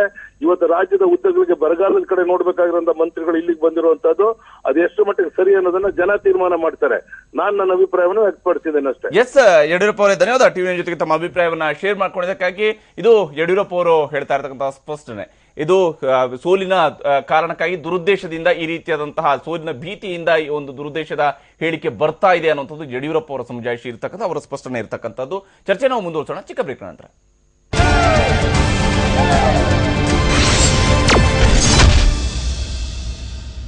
ವೇಗಂತರ ಮತ್ತೊಮ್ಮೆ ಸ್ವಾಗತ. ನಾವು ಚರ್ಚೆನ ಮುಂದುವರಿಸೋಣ. ದಿನೇಶ್ ಗುಂಡೂರಾವ್ ಅವರೇ ಈಗಾಗಲೇ ಯಡಿಯೂರಪ್ಪ ಅವರು ಹೇಳಿರೋದನ್ನು ಕೂಡ ಬಹುಶಃ ತಾವು ಕೇಳಿಸ್ಕೊಂಡಿರ್ತೀರಿ. ಅವ್ರು ಹೇಳ್ತಾ ಇರೋದು ನೇರವಾಗಿ ಸೋಲಿನ ಭೀತಿಯಿಂದಾಗಿ ಕಾಂಗ್ರೆಸ್ ಇಂಥದ್ದೊಂದು ದುರುದ್ದೇಶದ ಅಪಪ್ರಚಾರವನ್ನ ತಮ್ಮ ವಿರುದ್ಧ ಮಾಡ್ತಾ ಇದೆ ಅಂತ ಹೇಳಿ. ಏನ್ ಹೇಳ್ತೀರಿ ಇದಕ್ಕೆ? ನೋಡಿ, ಯಡಿಯೂರಪ್ಪ ಅವ್ರ ಮಾತುಗಳನ್ನ ನಾನು ಕೇಳಿದೆ. ಅವ್ರೇನ್ ಹೇಳ್ತಾ ಇದ್ದಾರೆ, ನಾನು ಈ ತರ ಹೇಳಿಲ್ಲ ಅಂತ. ಯಾಕೆ ಅವರು ಎಲ್ಲಿ ಒಪ್ಕೊಳ್ಳೋಕೆ ಸಾಧ್ಯ? ಈಗ ಯಡಿಯೂರಪ್ಪನವರು ನಿವೃತ್ತ ರಾಜಕಾರಣಿ. ಅವ್ರ ಹಿಂದೆ ಎಲ್ಲ ಹಿಂದಿನ ಚುನಾವಣೆಯಲ್ಲೆಲ್ಲ ಯಾವುದೇ ಕಾರಣಕ್ಕೂ ಬಿಜೆಪಿ ನನಗೆ ವಾಪಸ್ ಸೇರ್ಕೊಳ್ಳಲ್ಲ ಅಂತ ಹೇಳಿರ್ತಕ್ಕಂಥ ಮಾತುಗಳಿಲ್ವಾ? ಕುರಾನ್ ಮೇಲೆ ಆಣೆ ಇಟ್ಟು ಮುಸ್ಲಿಮಾನ್ರಿಗೆ ಹೇಳಿದ್ರು ನಾನು ಯಾವತ್ತೂ ಬಿಜೆಪಿಗೆ ಹೋಗಲ್ಲ, ನೀವೆಲ್ಲ ಕೆಜೆಪಿಗೆ ಸಪೋರ್ಟ್ ಮಾಡಿರ್ತಕ್ಕಂಥ ಹೇಳಿಲ್ವಾ? ಇದೇ ಯಡಿಯೂರಪ್ಪನವರು ಸಿ.ಟಿ. ರವಿ ಅವರಿಗೆ, ಜಗದೀಶ್ ಶೆಟ್ಟರ್ಗೆ, ಈಶ್ವರಪ್ಪನವ್ರಿಗೆ, ಪ್ರಹ್ಲಾದ್ ಜೋಶಿ ಅವ್ರಿಗೆ, ಅನಂತ್ ಕುಮಾರ್ಗೆ ಹಿಗ್ಗಾಮುಗ್ಗಾ ಟೀಕೆ ಮಾಡಿಲ್ವಾ? ಬಿಜೆಪಿ ಮತ್ತೆ ನಾನು ಯಾವತ್ತೂ ಹೋಗಲ್ಲ ಅಂತ ಹೇಳಿರ್ತಕ್ಕಂಥ ವ್ಯಕ್ತಿ ಮತ್ತೆ ಬಿಜೆಪಿ ಸೇರ್ಪಡೆ ಆಗಿಲ್ಲ. ಸೊ ಅವರು ನಿವೃತ್ತ ರಾಜಕಾರಣಿ, ಅವರೇನು ಸತ್ಯ ಹರಿಶ್ಚಂದ್ರ ಏನಲ್ಲ.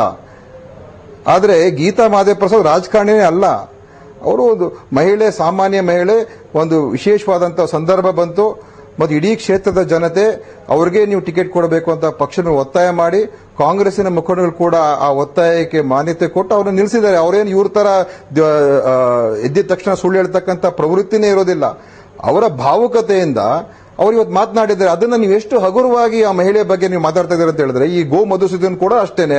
ಇವರೆಲ್ಲ ಸಂಸ್ಕೃತಿ, ದೇವರು, ಹಿಂದುತ್ವ ಬಗ್ಗೆ ಮಾತಾಡ್ತಾರಲ್ಲ, ಪ್ರತಾಪ್ ಸಿಂಹ, ಗೋ ಮಧುಸೂದನ್, CT ರವಿ, ಇವರೆಲ್ಲರೂ ಕೂಡ ಎಷ್ಟು ಕೆಳಮಟ್ಟದ ಮಾತುಗಳಾಡ್ತಾರೆ. ಅನೇಕ ಸಂದರ್ಭಗಳಲ್ಲಿ ಇವತ್ತು ಯಾವ ರೀತಿಯಾಗಿ ಸೋನಿಯಾ ಗಾಂಧಿ ಅವರ ಬಗ್ಗೆ CT ರವಿ ಹೇಳಿಕೆ ಕೊಟ್ಟಿದ್ರು. ಇನ್ನೊಬ್ರು ಆ ಹುಡುಗಿ ಒಬ್ರು ಯಾರು ಯೋಧರು ಪಾಕಿಸ್ತಾನದಲ್ಲಿ ಯೋಧ ಹತ್ಯೆ ಆಗಿರತಕ್ಕಂಥ ಯೋಧರ ಮಗಳ ಬಗ್ಗೆ ಪ್ರತಾಪ್ ಸಿಂಹ ಹೇಳಿರತಕ್ಕಂಥ ಮಾತುಗಳು ಕೇಳಿಲ್ವಾ? ಇವ್ರದ್ದು ಬಿಜೆಪಿ RSS ತಂತ್ರನೇ ಸುಳ್ಳು ಮೇಲೆ ಮಾಡ್ತಕ್ಕಂಥದ್ದು. ನಾವೇನು ಕಾಂಗ್ರೆಸ್ ಪಕ್ಷ ಈ ರೀತಿ ತಂತ್ರಗಾರಿಕೆ ಮಾಡ್ತಕ್ಕಂಥದ್ದೇ ಅಲ್ಲ. ಆದ್ರೆ ಬಿಜೆಪಿ RSS ಅಜೆಂಡಾ ಏನು? ಸುಳ್ಳನ್ನ ಹೇಳಿ ನಿಜ ಮಾಡ್ತಕ್ಕಂಥದ್ದೇ ಅವರ ಅಜೆಂಡಾ. ಅದು ಇವತ್ತು ಆ ಮಹಿಳೆ ಪಾಪ ಒಂದು ಭಾವುಕತೆಯಿಂದ ಆಯ್ತು, ನೀವು ಅವತ್ತು ಹೇಳಿದ್ರೆ ಅದನ್ನ ನೀವೇನು ನಿಲ್ಲಿಸಲೇಬಾರದು ಅಂತ ಏನಿಲ್ಲ. ಬಿಜೆಪಿ ಕ್ಯಾಂಡಿಡೇಟ್ ನಿಲ್ಲಿಸಿದ್ದಾರೆ, ನಾವೇ ಅದ್ರ ಬಗ್ಗೆ ತಪ್ಪು ಅಥವಾ ಮಾಡಬಾರ್ದು ಅಂತ ಹೇಳ್ತಾ ಇಲ್ಲ. ಆದ್ರೆ ಯಾವ ಮಟ್ಟದಲ್ಲಿ ಇವತ್ತು ಅವ್ರ ಮೇಲೆ ಒಂದು ಮನಸ್ಸಿನ ಮೇಲೆ ಪರಿಣಾಮ ಆಗಿದೆ ಅದನ್ನ ವ್ಯಕ್ತಪಡಿಸಿದ್ದಾರೆ. ಆದ್ರೆ ಇವ್ರ ಮಾತು ಏನು, ಅವ್ರ ಆ ಮಹಿಳೆಯ ಬಗ್ಗೆ ಆಯ್ತು ಏನೋ ತಪ್ಪಾಗಿದೆ ಬಿಟ್ಬಿಡಿ ಅಂತ ಹೇಳ್ತಕ್ಕಂಥ ಸೌಜನ್ಯನೂ ಕೂಡ ಇಲ್ವಲ್ಲ ಇವರಿಗೆ. ಅವ್ರ ಮೇಲೆ ಮತ್ತೆ ಅಟ್ಯಾಕ್ ಮಾಡ್ತಾರೆ, ಅವ್ರು ಸುಳ್ಳು ಹೇಳ್ತಾ ಇದಾರೆ ಅಂತ ಹೇಳ್ತಾರೆ, ಅವ್ರಿಗೆ ಶೋಭೆ ತರೋದಿಲ್ಲ ಅಂತ ಹೇಳ್ತಾರೆ. ಈಗ ಇವ್ರಿಗೆ ಎಲ್ಲಿ ಮನುಷ್ಯತ್ವನೇ ಇಲ್ಲ ಬಿಜೆಪಿ ಅವರಿಗೆ. ಅದು ಈ ರಾಜಕೀಯದಲ್ಲಿ ಅಧಿಕಾರ ಹಿಡಿಬೇಕು ಅಂತ ಹೇಳಿ ಯಡಿಯೂರಪ್ಪ ಅವರಾಗಿರ್ಬೋದು, ಇವರೆಲ್ಲ ಆಗಿರ್ಬೋದು, ಎಷ್ಟು ಕೆಳಮಟ್ಟಕ್ಕೆ ಇಳಿದಿದ್ದಾರೆ ಅಂತ ಹೇಳಿದ್ರೆ, ಚುನಾವಣೆ ಬರ್ತದೆ, ಗೆಲ್ತೀವಿ ಸೋಲ್ತೀವಿ ಅದು ಬೇರೆ ಪ್ರಶ್ನೆ. ಆದ್ರೆ ಎಲ್ಲೊಂದ್ ಕಡೆ ಇದು ಸರಿ ಇಲ್ಲ, ಇದನ್ನ ಖಂಡಿಸ್ತೀವಿ, ಈ ತರ ನಾವು ಏನಾದ್ರು ತಪ್ಪಾಗಿದೆ ಕ್ಷಮಿಸ್ಬಿಡಿ ಅಂತ ಹೇಳ್ತಕ್ಕಂಥ ಸೌಜನ್ಯನ ಇಲ್ಲದೆ ಹೋದ್ರೆ, ಈಗಲೂ ಕೂಡ ಪಾಪ ಆ ಮಹಿಳೆ ಮೇಲೆ ನೀವು ಅವ್ರ ಮೇಲೆ ಮತ್ತೆ ಅಟ್ಯಾಕ್ ಮಾಡ್ತಾ ಇದ್ದೀರಲ್ಲ. ಅವ್ರೇನ್ ಯಡಿಯೂರಪ್ಪನವರು ಎಷ್ಟು ಸಲ ಸುಳ್ಳು ಹೇಳಿದಾರೆ ನಾನು ಬೇಕಾದ್ರೆ ನಿಮ್ಗೆ ಬೇಕಾದ್ರೆ ಮಾಹಿತಿ ಕೊಡ್ತೀನಿ. ಅವರ ಸುಳ್ಳುಗಳ ಕಂತೆನೇ ಇದೆ ನಮ್ಮ ಹತ್ರ. ಆದ್ರೆ ಅವರು ರಾಜಕಾರಣದಲ್ಲಿ ಎಲ್ಲರೂ ಕೂಡ ಸತ್ಯ ಹೇಳಕ್ ಆಗೋದಿಲ್ಲ. ಆ ಸಂದರ್ಭದ ಅನುಗುಣವಾಗಿ ಮಾತನಾಡ್ತಾರೆ. ಆದ್ರೆ ಗೀತಾ ಮಹದೇವ ಪ್ರಸಾದ್ ಯಾಕೆ ಹೋಲಿಕೆ ಮಾಡ್ತೀರಿ ಯಡಿಯೂರಪ್ಪನವ್ರ ಮಾತಿಗೆ? ಅದಕ್ಕೋಸ್ಕರ ಒಂದು ಕರುಣೆ, ಒಂದು ಕನಿಕರ ಅಂತ ಅಷ್ಟು ಕೂಡ ಇಲ್ಲದೆ ಹೋದ್ರೆ, ಮತ್ತು ಯಾವ ಒಂದು ಹಿನ್ನೆಲೆಯಿಂದ ಬಂದಿರತಕ್ಕಂಥವ್ರು. ಮತ್ತೆ ನೋಡಿ ಗೋಮಧುಸೂದನ್ ಅವರ ಭಾಷೆ ನೋಡಿ, ಇಂದಿರಾ ಗಾಂಧಿ ಅವರು ಶವದ ಮೇಲೆ ಮಾಡ್ತೀರಿ ಅಂತ ಹೇಳ್ತೀರಾ. ರಾಜೀವ್ ಗಾಂಧಿ, ಇಂದಿರಾ ಗಾಂಧಿ ಅವರು ಬಲಿದಾನ ನೀಡಿರ್ತಕ್ಕಂಥ ಮಹಿಳೆ. ಈ ದೇಶದ ಒಂದು ಐಕ್ಯತೆಗೋಸ್ಕರ ಅವರು ಗುಂಡೇಟಿಗೆ ಸತ್ತೋಗಿರ್ತಕ್ಕಂಥವ್ರು. ರಾಜೀವ್ ಗಾಂಧಿ ಕೂಡ ಅದೇ ರೀತಿ ತೀರ್ಕೊಂಡಿರ್ತಕ್ಕಂಥದ್ದು. ಅದೇನು ಶವದ ರಾಜಕಾರಣ ನಾವೇನು ಮಾಡಲಿಲ್ಲ. ಮತ್ತು ಇನ್ನೊಂದು ಅವ್ರು ಅರ್ಥ ಮಾಡ್ಕೋಬೇಕು, ಅವ್ರ ಪಕ್ಷದಲ್ಲೇನೆ ಗೋಪಿನಾಥ್ ಮುಂಡೆ ಅವ್ರು ತೀರ್ಕೊಂಡಾಗ ಅವ್ರ ಮಗಳು ನಿಂತ್ಕೊಳ್ಳಿಲ್ವಾ? ಯಾರಾದರೂ ಹೋಗಿ ಅವ್ರ ಮಗಳ ಮೇಲೆ ನಾವು ತೇಜೋವಧೆ ಮಾಡಿದ್ವಾ ಕಾಂಗ್ರೆಸ್ನವರು? ಅಥವಾ ಪೂನಂ ಮಹಾಜನ್ ನಿಂತ್ಕೊಂಡಾಗ ನಾವೇನೋ ವೈಯಕ್ತಿಕವಾಗಿ ಟೀಕೆಗಳು ಮಾಡಿದ್ವಾ? ಪ್ರಮೋದ್ ಮಹಾಜನ್ ಮಗಳು ನಿಂತ್ಕೊಂಡಾಗ ಈ ಕೆಳಮಟ್ಟಕ್ಕೆ ನೀವು ಯಾಕೆ ಇಳಿತಾ ಇದ್ದೀರಾ? ನೀವು ಯಾರು ನಾಳೆ ಜನ ಯಾರನ್ನು ತೀರ್ಮಾನ ಮಾಡ್ತಾರೆ ಅವ್ರು ಗೆಲ್ತಾರೆ. ಯಡಿಯೂರಪ್ಪನವ್ರು ಹೇಳ್ಬೋದು 20 ಸಾವಿರ ಗೆಲ್ಬಹುದು ಅಂತ, ನಾನು ಕೂಡ ಹೇಳ್ತೀನಿ 50 ಸಾವಿರ ಗೆಲ್ತೀವಿ ಅಂತ. ಅದೆಲ್ಲ ಪ್ರಶ್ನೆ ಇಲ್ಲಿ. ಪ್ರಶ್ನೆ ಇರೋದು ಆದರೆ ದಿನೇಶ್ ಗೌಡ್ರ ಅವರೇ, ಬಹುಶಃ ಧ್ವನಿ ಕೇಳ್ತಿಲ್ಲ, ಟೆಕ್ನಿಕಲ್ ಪ್ರಾಬ್ಲಮ್ ಇಂದಾಗಿ ರೀತಿಯಾಗಿ ಭಾವುಕತೆ, ಯಾಕಂದ್ರೆ ಸೂಕ್ಷ್ಮ ಸ್ವಭಾವದ ಮಹಿಳೆಯರಿಗೆ ಆ ಭಾವುಕತೆಯಿಂದ ವ್ಯಕ್ತಪಡಿಸಿದ್ರೆ, ನೀವು ಅವ್ರ ಮೇಲೆ ಈ ರೀತಿಯಾಗಿ ಅವ್ರ ಮೇಲೆ ನೀವು ಪ್ರಹಾರ ಮಾಡಿದ್ರೆ ಎಷ್ಟು ಮಟ್ಟಿಗೆ ಈ ಬಿಜೆಪಿಯವರು ಕೆಳಮಟ್ಟಕ್ಕೆ ಇಳಿದಿದ್ದಾರೆ ಅಂತ ಇವತ್ತು ತೋರಿಸ್ತಾ ಇದೆ. ನಿಜವಾಗ್ಲೂ ಕೂಡ ಇದನ್ನು ಖಂಡಿಸ್ತಾ ಇದ್ದೀನಿ. ದಯವಿಟ್ಟು ಇನ್ನು ಮುಂದಕ್ಕಾದ್ರೂ ನನ್ನ ಸಲಹೆ ಅವ್ರಿಗೆ, ಇನ್ನು ಮುಂದಕ್ಕಾದ್ರೂ ಈ ತರದ್ ಬಿಟ್ಬಿಡಿ. ನೀವು ಏನೇ ಇದ್ರೂ ಕೂಡ ಡೆವಲಪ್ಮೆಂಟ್ ಬಗ್ಗೆ ಮಾತಾಡಿ, ನಿಮ್ಮ ಸಿದ್ಧಾಂತ ನಮ್ಮ ಸಿದ್ಧಾಂತದ ಬಗ್ಗೆ ಮಾತನಾಡಿ, ಕ್ಷೇತ್ರದ ಅಭಿವೃದ್ಧಿ ಬಗ್ಗೆ ಮಾತಾಡಿ. ಈ ಈ ಚುನಾವಣೆಯ ಸಂದರ್ಭದಲ್ಲಿ ವಿಶೇಷವಾಗಿ ಗುಂಡ್ಲುಪೇಟೆಯಲ್ಲಿ ಅನುಕಂಪ ನಿಮ್ಮ ಪರವಾಗಿಲ್ಲ ಅನ್ನುವಂತ ರೀತಿಯಂತ ಭಾವನೆ ಕಾಂಗ್ರೆಸ್ಗೆ ಬರ್ತಾ ಇದೆ ಅನ್ನುವಂತ ಒಂದು ಮಾತನ್ನು ಕೂಡ ಟೀಕೆ ಸಂದರ್ಭದಲ್ಲಿ ಮಾಡ್ತಾ ಇದ್ದಾರೆ. ಇದಕ್ಕೆ ಏನು ಹೇಳ್ತೀರಿ ಹಾಗಾದ್ರೆ? ನೋಡಿ, ಈಗೇನಾಗಿದೆ, ಯಡಿಯೂರಪ್ಪನವ್ರು ನಮ್ಮ ಮೇಲೆ ಹೇಳಿದ್ರು. ಈಗ 12 ಜನ ಯಾವ ಮಂತ್ರಿಗಳಿದ್ದಾರೆ ಇಲ್ಲಿ? ನಿನ್ನೆ ತಾನೇ ಶಿವಕುಮಾರ್ ಅವ್ರು ಬಂದ್ರು, MB ಪಾಟೀಲ್ ಅವ್ರು ಬಂದ್ರು, ಕೆಲವರೆಲ್ಲ ಒಂದೊಂದು ದಿವಸ ಬಂದು ಎಲ್ಲರೂ ಕೂಡ ಅಧಿವೇಶನದಲ್ಲಿದ್ದಾರೆ. ಇವರು ಯಡಿಯೂರಪ್ಪನವರು ಪಾರ್ಲಿಮೆಂಟ್ ನಡೀತಾ ಉಂಟು, ಬರಗಾಲ ಇದೆ, ರೈತರ ಬಗ್ಗೆ ಅಲ್ಲಿ ಯಾಕೆ ಮಾತಾಡ್ತಾ ಇಲ್ಲ ಅವರು ಕೇಂದ್ರದಲ್ಲಿ? ಯಾಕೆ ಶೋಭಾ ಕರಂದ್ಲಾಜೆ, ಯಡಿಯೂರಪ್ಪನವರು ಎಲ್ಲವನ್ನೂ ಕೂಡ ಬಿಟ್ಟು ಇವತ್ತು 15 ದಿವಸದಿಂದ ಇಲ್ಲೇ ಇದ್ದಾರೆ. ಕಾಂಗ್ರೆಸ್ ಅವರು ಒಬ್ಬರು ಬಂದಿಲ್ಲ ಕ್ಷೇತ್ರಕ್ಕೆ. ನಾವು ನಿನ್ನೆ ಇವತ್ತು ಬಂದಿದ್ದೀವಿ. ಇವರು 15 ದಿವಸದಿಂದ ಇಲ್ಲೇ ಟಿಕಾನ ಹೊಡೆದು ಪಾರ್ಲಿಮೆಂಟ್ಗೂ ಹೋಗ್ದೇನೆ, ರಾಜ್ಯದ ಹಿತಾಸಕ್ತಿಯನ್ನು ಕಾಪಾಡತಕ್ಕಂಥ ಪ್ರಯತ್ನನೂ ಮಾಡ್ದೇನೆ, ರಾಜ್ಯದಲ್ಲಿ ಇವತ್ತು ಏನು ಕೇಂದ್ರದಿಂದ ನಾವು ಸಾಲ ಮನ್ನಾ ಮಾಡಿಸ್ತೀವಿ ಅಂತೆಲ್ಲ ಏನು ಹೇಳ್ಕೊಂಡ್ ಬಂದಿದ್ರಲ್ಲ, ಇವತ್ತು ಕೇಂದ್ರ ಸರ್ಕಾರ ಎಲ್ಲರ ಮುಖದ ಮೇಲೆ ಮಂಗಳಾರತಿ ಆಡಿದ್ದಾರೆ. ನಾವು ಯಾವುದೇ ಕಾರಣಕ್ಕೂ ಕೂಡ ಇಡೀ ದೇಶ ಎಲ್ಲೂ ಕೂಡ ನಾವು ಸಾಲ ಮನ್ನಾ ಮಾಡೋದು ಹೇಳಿದ್ದಾರೆ. ಇವ್ರು ಏನ್ ಮಾಡ್ತಾ ಇದ್ದಾರೆ? ಮಹದಾಯಿ ವಿಚಾರ ಇದೆ, ಬರಗಾಲದ ವಿಚಾರ ಇದೆ, ಅನೇಕ ಅದ್ರ ಬಗ್ಗೆ ಮಾಡೋದು ಬಿಟ್ಬಿಟ್ಟು ಇಲ್ಲಿ ಕೂತ್ಕೊಂಡು ಹಳ್ಳಿಗೆ ಇವರು ಓಡಾಡ್ತಾ ಇದಾರಲ್ಲ. ಕಾಂಗ್ರೆಸ್ ಎಷ್ಟು ಜನ ಓಡಾಡಿದ್ದಾರೆ 15 ದಿವಸದಿಂದ? ಇವು ಅಬ್ಬರದ ಪ್ರಚಾರ ಇವ್ರಿಗೆ ತಿಳ್ಕೊಂಡ್ಬಿಟ್ಟಿದ್ದಾರೆ ನಾವೇ ಇದೀವಿ ಅಂತ. ನಾವು ಚುನಾವಣೆಯನ್ನ ಯಾವ ರೀತಿಯಾಗಿ ಮಾಡಬೇಕು ಆ ರೀತಿಯಾಗಿ ನಾವು ಕಾಂಗ್ರೆಸ್ ಪಕ್ಷ ಮಾಡ್ತದೆ ಹೊರತು ಇವ್ರ ತರ ನಾವು ಚುನಾವಣೆ ಕೂಡ ಮಾಡಕ್ ಹೋಗಿಲ್ಲ. ಮತ್ತೆ ಇವ್ರು ಭ್ರಷ್ಟಾಚಾರದ ಬಗ್ಗೆ ಮಾತನಾಡ್ತಾರಲ್ಲ, ನಾವು ಇವ್ರಿಗೆ ಉತ್ತರ ಕೊಡಬೇಕಾ? ರೇಣುಕಾಚಾರ್ಯಕ್ಕೆ ನಾವು ಉತ್ತರ ಕೊಡಬೇಕಾ? ಯಡಿಯೂರಪ್ಪನವ್ರಿಗೆ ಉತ್ತರ ಕೊಡಬೇಕಾ? ಈಶ್ವರಪ್ಪನವ್ರಿಗೆ ಉತ್ತರ ಕೊಡಬೇಕಾ? ಕಟ್ಟಾ ಸುಬ್ರಹ್ಮಣ್ಯ ನಾಯ್ಡುಗೆ ಉತ್ತರ ಕೊಡಬೇಕಾ ಭ್ರಷ್ಟಾಚಾರದ ಬಗ್ಗೆ? ಇವರ ಉಪಚುನಾವಣೆಯಲ್ಲಿ ಎಷ್ಟು ಮಾಡಿದ್ರು? ಸಿದ್ದರಾಮಯ್ಯ ಅವರು ಉಪಚುನಾವಣೆಯಲ್ಲಿ ಏನೇನು ಮಾಡಿದ್ರು? ಗೋಮಧುಸನೆಲ್ಲ ಮರ್ತೋಗಿದ್ದಾರೆ. ಇಡೀ ಸರ್ಕಾರ ಒಂದು ಕೂತ್ಕೊಳ್ತು, ಎಲ್ಲ ಯಾವ ರೀತಿಯಾಗಿ ಅವ್ರು ಕೆಲಸ ಮಾಡಿದ್ರು, ಎಷ್ಟು ಸುಲಭವಾಗಿ ಅವರು ಇನ್ನೊಬ್ಬರ ಮೇಲೆ ಹೇಳ್ಬಿಡೋದು. ಮತ್ತೆ ಇವರೆಲ್ಲ ಬಹಳ ಒಳ್ಳೆ ಜನ, ಅತ್ಯಂತ ಕಪಟ ಮತ್ತು ಸುಳ್ಳು ಹೇಳ್ತಕ್ಕಂಥ ನಾಟಕ ಮಾಡ್ತಕ್ಕಂಥ ಜನ ಅಂತ ಹೇಳಿದ್ರೆ ಇದೇ ಬಿಜೆಪಿಯವರು. ದಯವಿಟ್ಟು ಇದನ್ನ ಬಿಟ್ಬಿಡಿ. ನೀವೇನು ಸತ್ಯ ಹರಿಶ್ಚಂದ್ರನಲ್ಲ, ನೀವು ಎಲ್ಲವನ್ನೂ ಕೂಡ ಮಾಡಿರ್ತಕ್ಕಂಥವ್ರು, ನೋಡಿರ್ತಕ್ಕಂಥವ್ರು, ಮತ್ತೆ ನಿಮ್ಮ ಮಾತಿಂದ ಯಾರು ಕೂಡ ನಂಬಿಕೆ ಏನು ಬರೋದಿಲ್ಲ. ನನ್ನ ರಿಕ್ವೆಸ್ಟ್ ಏನಂತ ಹೇಳಿದ್ರೆ, ಗೀತಾ ಮಹಾದೇವ ಪ್ರಸಾದ್ ಅವ್ರ ಬಗ್ಗೆ ನೀವು ವೈಯಕ್ತಿಕ ನಿಂದನೆ ಮಾಡ್ತಕ್ಕಂಥ ನಿಲ್ಲಿಸ್ಬಿಡಿ. ನಿಮ್ಮ ಚುನಾವಣೆ ಪ್ರಚಾರ ಮಾಡಿ, ನಮ್ಮ ಕಡೆ ನಾವೇನ್ ಮಾಡ್ಬೇಕಾದ್ರೆ ಮಾಡ್ತೀವಿ. ಆದ್ರೆ ಒಂದು ಮಹಿಳೆ ಮೇಲೆ ಒಂದು ಮಹಿಳೆಯರ ಬಗ್ಗೆ ನೀವು ಭಾರತ್ ಮಾತಾ ಕಿ ಜಯ ಅಂತ ಹೇಳ್ತಿರಲ್ಲ, ಆ ಮಹಿಳೆಯ ಮನಸ್ಸಿಗೆ ನೀವು ನೋವು ಕೊಡ್ತಕ್ಕಂಥ ಕೆಲಸ ಮಾಡಿದಾಗ, ಅದು ನಿಮ್ಮ ತಂಗಿ ಆಗಿದ್ರೆ, ನಿಮ್ಮ ಅಕ್ಕ ಆಗಿದ್ರೆ, ನಿಮ್ಮ ತಾಯಿ ಆಗಿದ್ದಿದ್ರೆ, ಅವಾಗ ನಿಮ್ಗೆ ಇದರ ಪರಿಣಾಮ ಏನಾಗ್ಬೋದು ನೀವು ಸ್ವಲ್ಪ ತಿಳ್ಕೊಂಡು ಇಲ್ಲಿಗೆ ಇದು ನಿಲ್ಲಿಸಿದ್ರೆ ಗೋಮಧುಸೂದನ್ ಅವರೇ ನಿಮಗೆ ಒಳ್ಳೇದಾಗ್ತದೆ, ನಿಮ್ಮ ಪಕ್ಷಕ್ಕೆ ಕೂಡ ಒಂದು ರೀತಿ ಒಳ್ಳೇದಾಗ್ತದೆ ಅಂತ ಹೇಳ್ತೀನಿ. ಇಲ್ಲದೆ ಹೋದ್ರೆ ಖಂಡಿತವಾಗಿಯೂ ಇದು ನಿಮ್ಗೆ ಒಳ್ಳೇದಾಗೋದಿಲ್ಲ. ಎಸ್ ಸರ್, ದಿನೇಶ್ ಗುಂಡೂರಾವ್ ಅವರು ಮಾತಾಡ್ತೀನಿ, ನನ್ನ ಜೊತೆ ಗೋಮಧುಸೂದನ್ ನಿಮ್ ಕೂಡ ಮಾತಾಡ್ತೀನಿ. ಚರ್ಚೆ ನಾವು ಮುಂದುವರಿಸೋಣ. ಯಾಕಂದ್ರೆ ಈ ವಿಚಾರದಲ್ಲಿ ಬಿಜೆಪಿಯವರು ಹೇಳ್ತಾ ಇರುವಂತದ್ದು ಇಲ್ಲ, ನಾವು ಇಂತಹ ಮಾತನ್ನ ಕೇಳೇ ಇಲ್ಲ ಅನ್ನುವಂಥದ್ದನ್ನ ಹೇಳ್ತಾರೆ. ಆದ್ರೆ ಬಿಜೆಪಿಯಿಂದ ವೈಯಕ್ತಿಕವಾದಂತಹ ಮಟ್ಟದಲ್ಲಿ ನಡೆದಿರ್ತಕ್ಕಂಥ ಟೀಕೆ ಬಗ್ಗೆಯೂ ಕೂಡ ಈಗಾಗಲೇ ದಿನೇಶ್ ಗುಂಡೂರಾವ್ ಅವರು ಪ್ರಶ್ನೆಗಳನ್ನ ಎತ್ತಿದ್ದಾರೆ. ಇದರ ಬಗ್ಗೆ ಕೂಡ ಚರ್ಚೆಯನ್ನು ಮುಂದುವರಿಸೋಣ ಚಿಕ್ಕ ಬ್ರೇಕ್ ನಂತರ.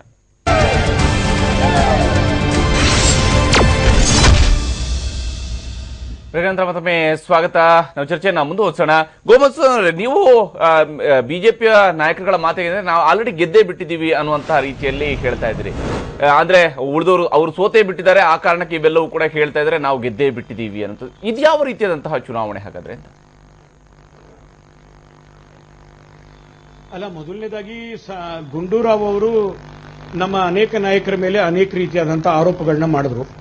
ಆದ್ರೆ ಸನ್ಮಾನ್ಯ ಸಿದ್ದರಾಮಯ್ಯನವರು ಸೋನಿಯಾ ಗಾಂಧಿ ಅವ್ರ ಬಗ್ಗೆ ಏನ್ ಮಾತಾಡಿದ್ರು ಅಂತ ಒಂದ್ ಸ್ವಲ್ಪ ಕೇಳಿ ತಿಳ್ಕೊಳ್ಳಿ. ಅವರು ಏನ್ ಮಾತಾಡಿದ್ರು ಹಿಂದೆ ಅಂತ ಕೇಳಿ ತಿಳ್ಕೊಳ್ಳಿ. ಇದೇ ಸನ್ಮಾನ್ಯ ಸಿದ್ದರಾಮಯ್ಯನವರು ದೇವೇಗೌಡರ ಜೊತೆ ಅವರು ಚುನಾವಣೆಗೆ ಹೋದಂತ ಸಮಯದಲ್ಲಿ ಕಾಂಗ್ರೆಸ್ನವ್ರನ್ನ ಜೈಲಿಗೆ ಹಾಕ್ತೀವಿ ಅಂತ ಹೇಳಿ ಚುನಾವಣೆಗೆ ಹೋಗಿದ್ರು. ಆಮೇಲೆ ಧರ್ಮಸಿಂಗ್ ಅವ್ರ ಜೊತೆ ಸರ್ಕಾರ ಮಾಡಿದ್ರು. ಹಾಗಾಗಿ ಇವರ ಇತಿಹಾಸವನ್ನು ನೋಡಿದ್ರೆ ಇವರು ಯಾರ್ಯಾರ ಜೊತೆ ಹೇಗೆ ನಡ್ಕೊಂಡಿದ್ದಾರೆ ಅಂತ ನಮಗೆ ಗೊತ್ತಿದೆ. ಎಮರ್ಜೆನ್ಸಿನಲ್ಲಿ ಜಯಪ್ರಕಾಶ್ ನಾರಾಯಣ್ ಅವ್ರನ್ನ ಕೊಂದೇ ಹಾಕಿಬಿಡಬೇಕು ಅಂತ ಪ್ರಯತ್ನ ಪಟ್ಟಂತ ಜನ ಇವರು. ಇಡೀ ವಿರೋಧ ಪಕ್ಷದವ್ರನ್ನ ಜೈಲಿಗೆ ಚರ್ಚೆ ಮಾಡೋದು ಬೇಡ. ಇದರ ಚರ್ಚೆಗೆ ನಾವು ಹೇಳ್ಬೋದು. 1947 ಇಸ್ವಿಯಲ್ಲಿ ಏನೇನಾಯ್ತು ಬೇಕಾದ್ರೆ ಮಾತಾಡೋಣ. ಗೋಮಧುಸೂದನ್ ಅವರೇ, ಯಾಕೆ ಎಮರ್ಜೆನ್ಸಿ ಬಗ್ಗೆ ಮಾತಾಡ್ತೀರಾ? ನಾವು ಹೇಳ್ಬೋದು ನಿಮ್ ಬಗ್ಗೆ. ಮಹಾತ್ಮ ಗಾಂಧಿ ಅವರ ಹತ್ಯೆಯಿಂದ ನಾವು ಬೇಕಾದ್ರೆ ಹೇಳ್ತೇವೆ. ನಾವು RSS ಯಾವ ರೀತಿಯಾಗಿ ಸ್ವತಂತ್ರ ಹೋರಾಟದಲ್ಲೇ ಭಾಗಿಯಾಗಿಲ್ಲ ಅಂತ ಹೇಳ್ಬೇಕಾಗ್ತದೆ. ನಿಮ್ಮ ಕೊಡುಗೆ ಏನು ದೇಶದ ಸ್ವತಂತ್ರ ಹೋರಾಟದಲ್ಲಿ, ದೇಶ ಕಟ್ಟೋದ್ರಲ್ಲಿ ನಿಮ್ಮ ಕೊಡುಗೆ ಏನು ಅದನ್ನು ಕೇಳಬೇಕಾಗ್ತದೆ. ನೂರಾರು ವಿಚಾರಗಳಿದೆ. ಪ್ರಸ್ತುತ ವಿಚಾರಕ್ಕೆ ಬನ್ನಿ ದಯವಿಟ್ಟು ನೀವು. ಮಧುಸೂದನ್ ಅವರೇ, ಆಮೇಲೆ ದಾರಿ ತಪ್ಪಿಸುವಂತ ಕೆಲಸನೇ ನಿಮ್ಮ ಅಜೆಂಡಾ, RSS ಅಜೆಂಡಾ. ಅಲ್ಲ, ಇವತ್ತಿನ ವಿಷಯ ಹೇಳ್ಕೊಂಡು ಭ್ರಮೆ ಸೃಷ್ಟಿ ಮಾಡಿದ್ರೆ ನಿಮ್ಮ ಅಜೆಂಡಾ ನಿಮ್ಮದು ನಮಗ್ ಗೊತ್ತಿದೆ. ಯಾವ್ದು ಇವತ್ತಿನ ವಿಷಯಕ್ಕೆ ಬನ್ನಿ. ನಮಗ್ ಗೊತ್ತಿದೆ. ನಿಮ್ಮ ಪಾರ್ಲಿಮೆಂಟ್ ಸದಸ್ಯರು ಪ್ರತಾಪ್ ಸಿಂಹ ಅವರು ಯಾವ ರೀತಿಯಾಗಿ ನಿಮ್ಮ ಪ್ರತಾಪ್ ಸಿಂಹ ಅವರು ಗೀತಾ ಮಹಾದೇವ ಪ್ರಸಾದ್ ಬಗ್ಗೆ ಮಾತಾಡಿರ್ತಕ್ಕಂಥ ಮಾತುಗಳಿದಲ್ಲ, ನೀವು ಒಪ್ತೀರಾ ಅದನ್ನ? ನೀವೇನಾದ್ರೂ ಬಿಜೆಪಿ ಶೋಕಾಸ್ ನೋಟಿಸ್ ಕೊಟ್ರಾ? ಒಬ್ಬ MP ಆಗಿ ಬಹುಶಃ ಅವರು ಮಹಾದೇವ್ ಪ್ರಸಾದ್ ಅವರು MLA ಆದಾಗ ಬಹುಶಃ ಆ ಒಂದು MPಗೆ ವೋಟಿಂಗ್ ರೈಟ್ಸ್ ಇರಲಿಲ್ಲ. ಆ ವ್ಯಕ್ತಿ ಬಂದು ಇವತ್ತು ಮಹಾದೇವ್ ಪ್ರಸಾದ್ ಅವರ ಪತ್ನಿಯವ್ರ ಬಗ್ಗೆ ಕೀಳ ಮಟ್ಟದಲ್ಲಿ ಮಾತಾಡ್ತಕ್ಕಂಥ ಒಬ್ಬ ವ್ಯಕ್ತಿ ನಿಮ್ಮ ಪಾರ್ಲಿಮೆಂಟ್ ಮೆಂಬರು. ಅವ್ರ ಬಗ್ಗೆ ನಿಮ್ಗೆ ಒಂದು ಕಿಂಚಿತ್ತು ನೀವು ಅವ್ರ ಮೇಲೆ ಕ್ರಮ ತಗೊಳಕಾಗಲ್ವ? ನಿಮ್ಗೆ ನಾಚಿಕೆ ಮಾನ ಮರ್ಯಾದೆ ಇಲ್ವೇನ್ರಿ ನಿಮ್ಗೆ? ಯಾವ ರಾಜಕಾರಣ ಮಾಡ್ತಾರೆ? ಅದೆಲ್ಲ ಇರ್ಲಿ, ನೀವು HY ಮೈಟಿಗೆ ಅದೇ ಇಶ್ಯೂ ಇರೋದು ಇವತ್ತು ಇಶ್ಯೂ ಅದೇನೆ. ನಿಮ್ ಕೈಯಲ್ಲಿ ಸೋನಿಯಾ ಗಾಂಧಿ ಅವ್ರ ಬಗ್ಗೆ ನಿಮ್ಮ CT ರವಿ ಏನ್ ಮಾತಾಡ್ತಾರೆ? CT ರವಿ ಏನ್ ಮಾತಾಡ್ತಾರೆ ಸೋನಿಯಾ ಗಾಂಧಿ ಅವ್ರ ಬಗ್ಗೆ? ಮಹಿಳೆಯರ ಬಗ್ಗೆ ನಿಮ್ಮ ಮಾತುಗಳು ಕೇಳಿದ್ದೀರಾ ನೀವು? HY ಮೈಟಿ ತನ್ವೀರ್ ಸೇಠ್ ಏನೂ ಮಾಡಿಲ್ಲ ರೀ. ತನ್ವೀರ್ ಸೇಠ್ ಏನೂ ಮಾಡಿಲ್ಲ. ನಿಮ್ಮಲ್ಲಿ ಇರ್ತಕ್ಕಂಥ ರೇಣುಕಾಚಾರ್ಯ ಸವದಿ ಅವರು ಹಾಲಪ್ಪ ಎಲ್ಲ ಮತ್ತು ರಘುಪತಿ ಭಟ್ ಮಾಡಿರ್ತಕ್ಕಂಥ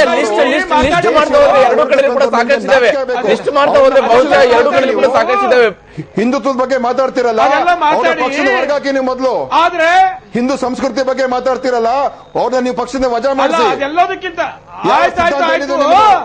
ಅದೆಲ್ಲ ಆಯ್ತು, ರಕ್ಷಣೆ ಎಲ್ಲಿದೆ ನಿಮ್ದು? ಆದ್ರೆ ಇವತ್ತಿನ ವಿಷಯ ಹೇಳ್ತೀನಿ ಕೇಳಿ. ಬರೀ ನೀವು ರಾಮ ಮಂದಿರ ಕಟ್ಟಿದ್ರೆ ಈ ರೀತಿಯಾದಂತ ಕೀಳ್ಮಟ್ಟದ ಜನರ ಮೇಲೆ ಕ್ರಮ ತಗೊಂಡ್ರೆ ಅವಾಗ ಸರಿ ಹೋಗ್ತದೆ. ನಿಮ್ಮ ಪ್ರತಾಪ್ ಸಿಂಹ ಮೇಲೆ ನೀವು ಕ್ರಮ ತಗೊಳ್ಳದೆ ಹೋದ್ರೆ ಮಧುಸೂದನ್ ಅವರೇ, ನಿಮ್ಗೆ ಯಾವ ನೈತಿಕತೆನೂ ಇಲ್ಲ ಇವತ್ತು ಮಾತಾಡ್ತಕ್ಕಂಥದ್ದಕ್ಕೆ. ಎಸ್ ಮಧುಸೂದನ್ ಅವರೇ ಇವತ್ತಿನ ವಿಷಯ ಹೇಳ್ತೀನಿ ಕೇಳಿ. ಇವತ್ತು ಚಾಮರಾಜನಗರದಲ್ಲಿ ಒಬ್ಬ ರೈತನ ಹೆಣವನ್ನ ಡಿಸಿ ಆಫೀಸ್ ಮುಂದೆ ಇಟ್ಕೊಂಡಿದ್ದಾರೆ. ಒಬ್ಬ ರೈತ ಆತ್ಮಹತ್ಯೆ ಮಾಡ್ಕೊಂಡಿದ್ದಾನೆ. ನೋಡಿ, ನೀವು ದಾರಿ ತಪ್ಪಿಸುವಂತ ಕೆಲಸ ಮಾಡಬೇಡಿ. ಇಡೀ ದೇಶದಲ್ಲಿ ಇವತ್ತು ನಿಮ್ ಸರ್ಕಾರ ಬಂದ್ಮೇಲೆ ರೈತರ ಪರವಾದ ಒಂದ್ ಕ್ರಮ ಹೇಳಿ.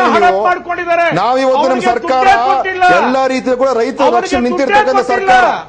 ನಮ್ಮ ಸಚಿವರು ಹೋಗಿ ಬಂದಿದ್ದಾರೆ ಅಲ್ಲಿಗೆ, ಯುಟಿ ಖಾದರ್ ಹೋಗಿ ಬಂದಿದ್ದಾರೆ ಅಲ್ಲಿಗೆ, ಸಾಂತ್ವನ ಹೇಳಿದ್ದಾರೆ, ಬಂದಿರ್ತಕ್ಕಂಥವ್ರು. ನೀವು ಶವದ ರಾಜಕಾರಣ ಮಾಡ್ತಕ್ಕಂಥವ್ರು. ಡಿ ಕೆ ರವಿಯ ಪ್ರಕರಣದ ಶವದ ರಾಜಕಾರಣ ಮಾಡ್ಲಿಲ್ವಾ? ಗಣಪತಿಯ ಶವದ ರಾಜಕಾರಣ ಮಾಡ್ಲಿಲ್ವಾ? ಪಾಪ ಡಿ ಕೆ ರವಿ ತಾಯಿಯನ್ನು ಮರ್ತು ಬಿಟ್ರಿ, ಆ ಗಣಪತಿಯ ಧರ್ಮ ಪತ್ನಿಯನ್ನು ಪಾವನವನ್ನು ಮರ್ತು ಬಿಟ್ರಿ. ಕೇವಲ ರಾಜಕೀಯಕ್ಕೋಸ್ಕರ ಬಳಕೆ ಮಾಡಿಕೊಂಡು ಇವತ್ತು ನೀವು ಮಹಿಳೆಯರ ಬಗ್ಗೆ ಮಾತಾಡ್ತೀರಾ. ಇವತ್ತು ಗೀತಾ ಮಹಾದೇವ ಪ್ರಸಾದ್ ಅವ್ರ ಬಗ್ಗೆ ನೀವು ಕೆಳಮಟ್ಟದ ಮಾತುಗಳು ಅಲ್ಲರಿ.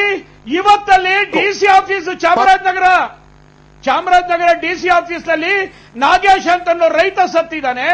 ನಮ್ಮ ಸಚಿವರು ಹೋಗಿ ಭೇಟಿ ಕೊಟ್ಟು ಬಂದಿದ್ದಾರೆ, ಹಡಪ್ ಮಾಡ್ಕೊಂಡಿದ್ದಾರೆ. ಚಾಂಗ್ ವಾಂಗ್ ಅಂತ ಹೇಳಿ ಒಂದು ಚೈನಾ ಕಂಪನಿ. ನೋಡಿ, ಈ ವಿಚಾರಗಳ ಬಗ್ಗೆ ತನಿಖೆ ಆಗ್ತದೆ, ವಿಚಾರ ಆಗ್ತದೆ. ನಿಮ್ಗೆ ಅರ್ಧಂಬರ್ಧ ಸುದ್ದಿ, ನಿಮ್ಗೆ ಅರ್ಧಂಬರ್ಧ ಮಾಹಿತಿ ಇದೆ. ಪೂರ್ತಿ ಮಾಹಿತಿ ಇಟ್ಕೊಂಡು ಮಾತಾಡಿ. ನಿಮ್ಗೆ ಏನು ಗೊತ್ತಿಲ್ಲದೇನೆ ಮಾತಾಡಕ್ ಹೋಗ್ಬೇಡಿ. ಮತ್ತೆ ಇಶ್ಯೂನ ಡೈವರ್ಟ್ ಮಾಡಬೇಡಿ. ನೀವು ಪ್ರಥಮವಾಗಿ ಮಹಿಳೆಯರಿಗೆ ಗೌರವ ಕೊಡ್ತಕ್ಕಂತ ಸಂಸ್ಕೃತಿ ಮಧುಸೂದನ್ ಅವರೇ, ನೀವಿಲ್ಲಿ ಯಾವ ಪ್ರಶ್ನೆ ಬದಲಿಗೆ ಬೇರೆ ಬೇರೆ ಉದಾಹರಣೆಗಳನ್ನ ಕೊಡ್ತಾ ಇದ್ದೀರಿ ಅಷ್ಟೇನೆ, ಯಾಕೆ ಅಂತ ನೀವು ಒಂದಕ್ಕೂ ಉತ್ತರ ಕೊಡ್ತಾ ಇಲ್ಲ. ಉತ್ತರ ಕೊಡ್ತಾ ಇಲ್ಲ. ಬರೀ ಹೆಣದ ಮೇಲೆ ರಾಜಕಾರಣ ಇಲ್ಲೂ ಕೂಡ ಈಗ ನೀವು ಅವ್ರಿಗೆ ಹೇಳಿದ್ರಿ ಮಧುಸೂದನ್ ಅವರೇ, ನೀವು ಇಷ್ಟೊತ್ತು ಕಾಂಗ್ರೆಸ್ ಅವ್ರಿಗೆ ಹೇಳಿದ್ರೆ ನೀವು ಹೆಣದ ರಾಜಕಾರಣ ಮಾಡ್ತೀವಿ. ಮತ್ತೆ ಹಂಗಾದ್ರೆ ಈಗ ನೀವು ಮಾಡ್ತಿರೋದು ಏನಾಗದ್ರೆ ಇದು ರೈತ ಪರ ಕಾಳಜಿನ ಅಥವಾ ಏನಿದು? ಹಾಗಾದ್ರೆ ನೀವೀಗ ಮಾಡ್ತಾ ಇರುವಂತದ್ದು ಮಧುಸೂದನ್ ಅವರೇ? ಅಲ್ಲ, ನಾನು ಹೇಳ್ತಾ ಇರೋದು ಇಷ್ಟೇನೆ.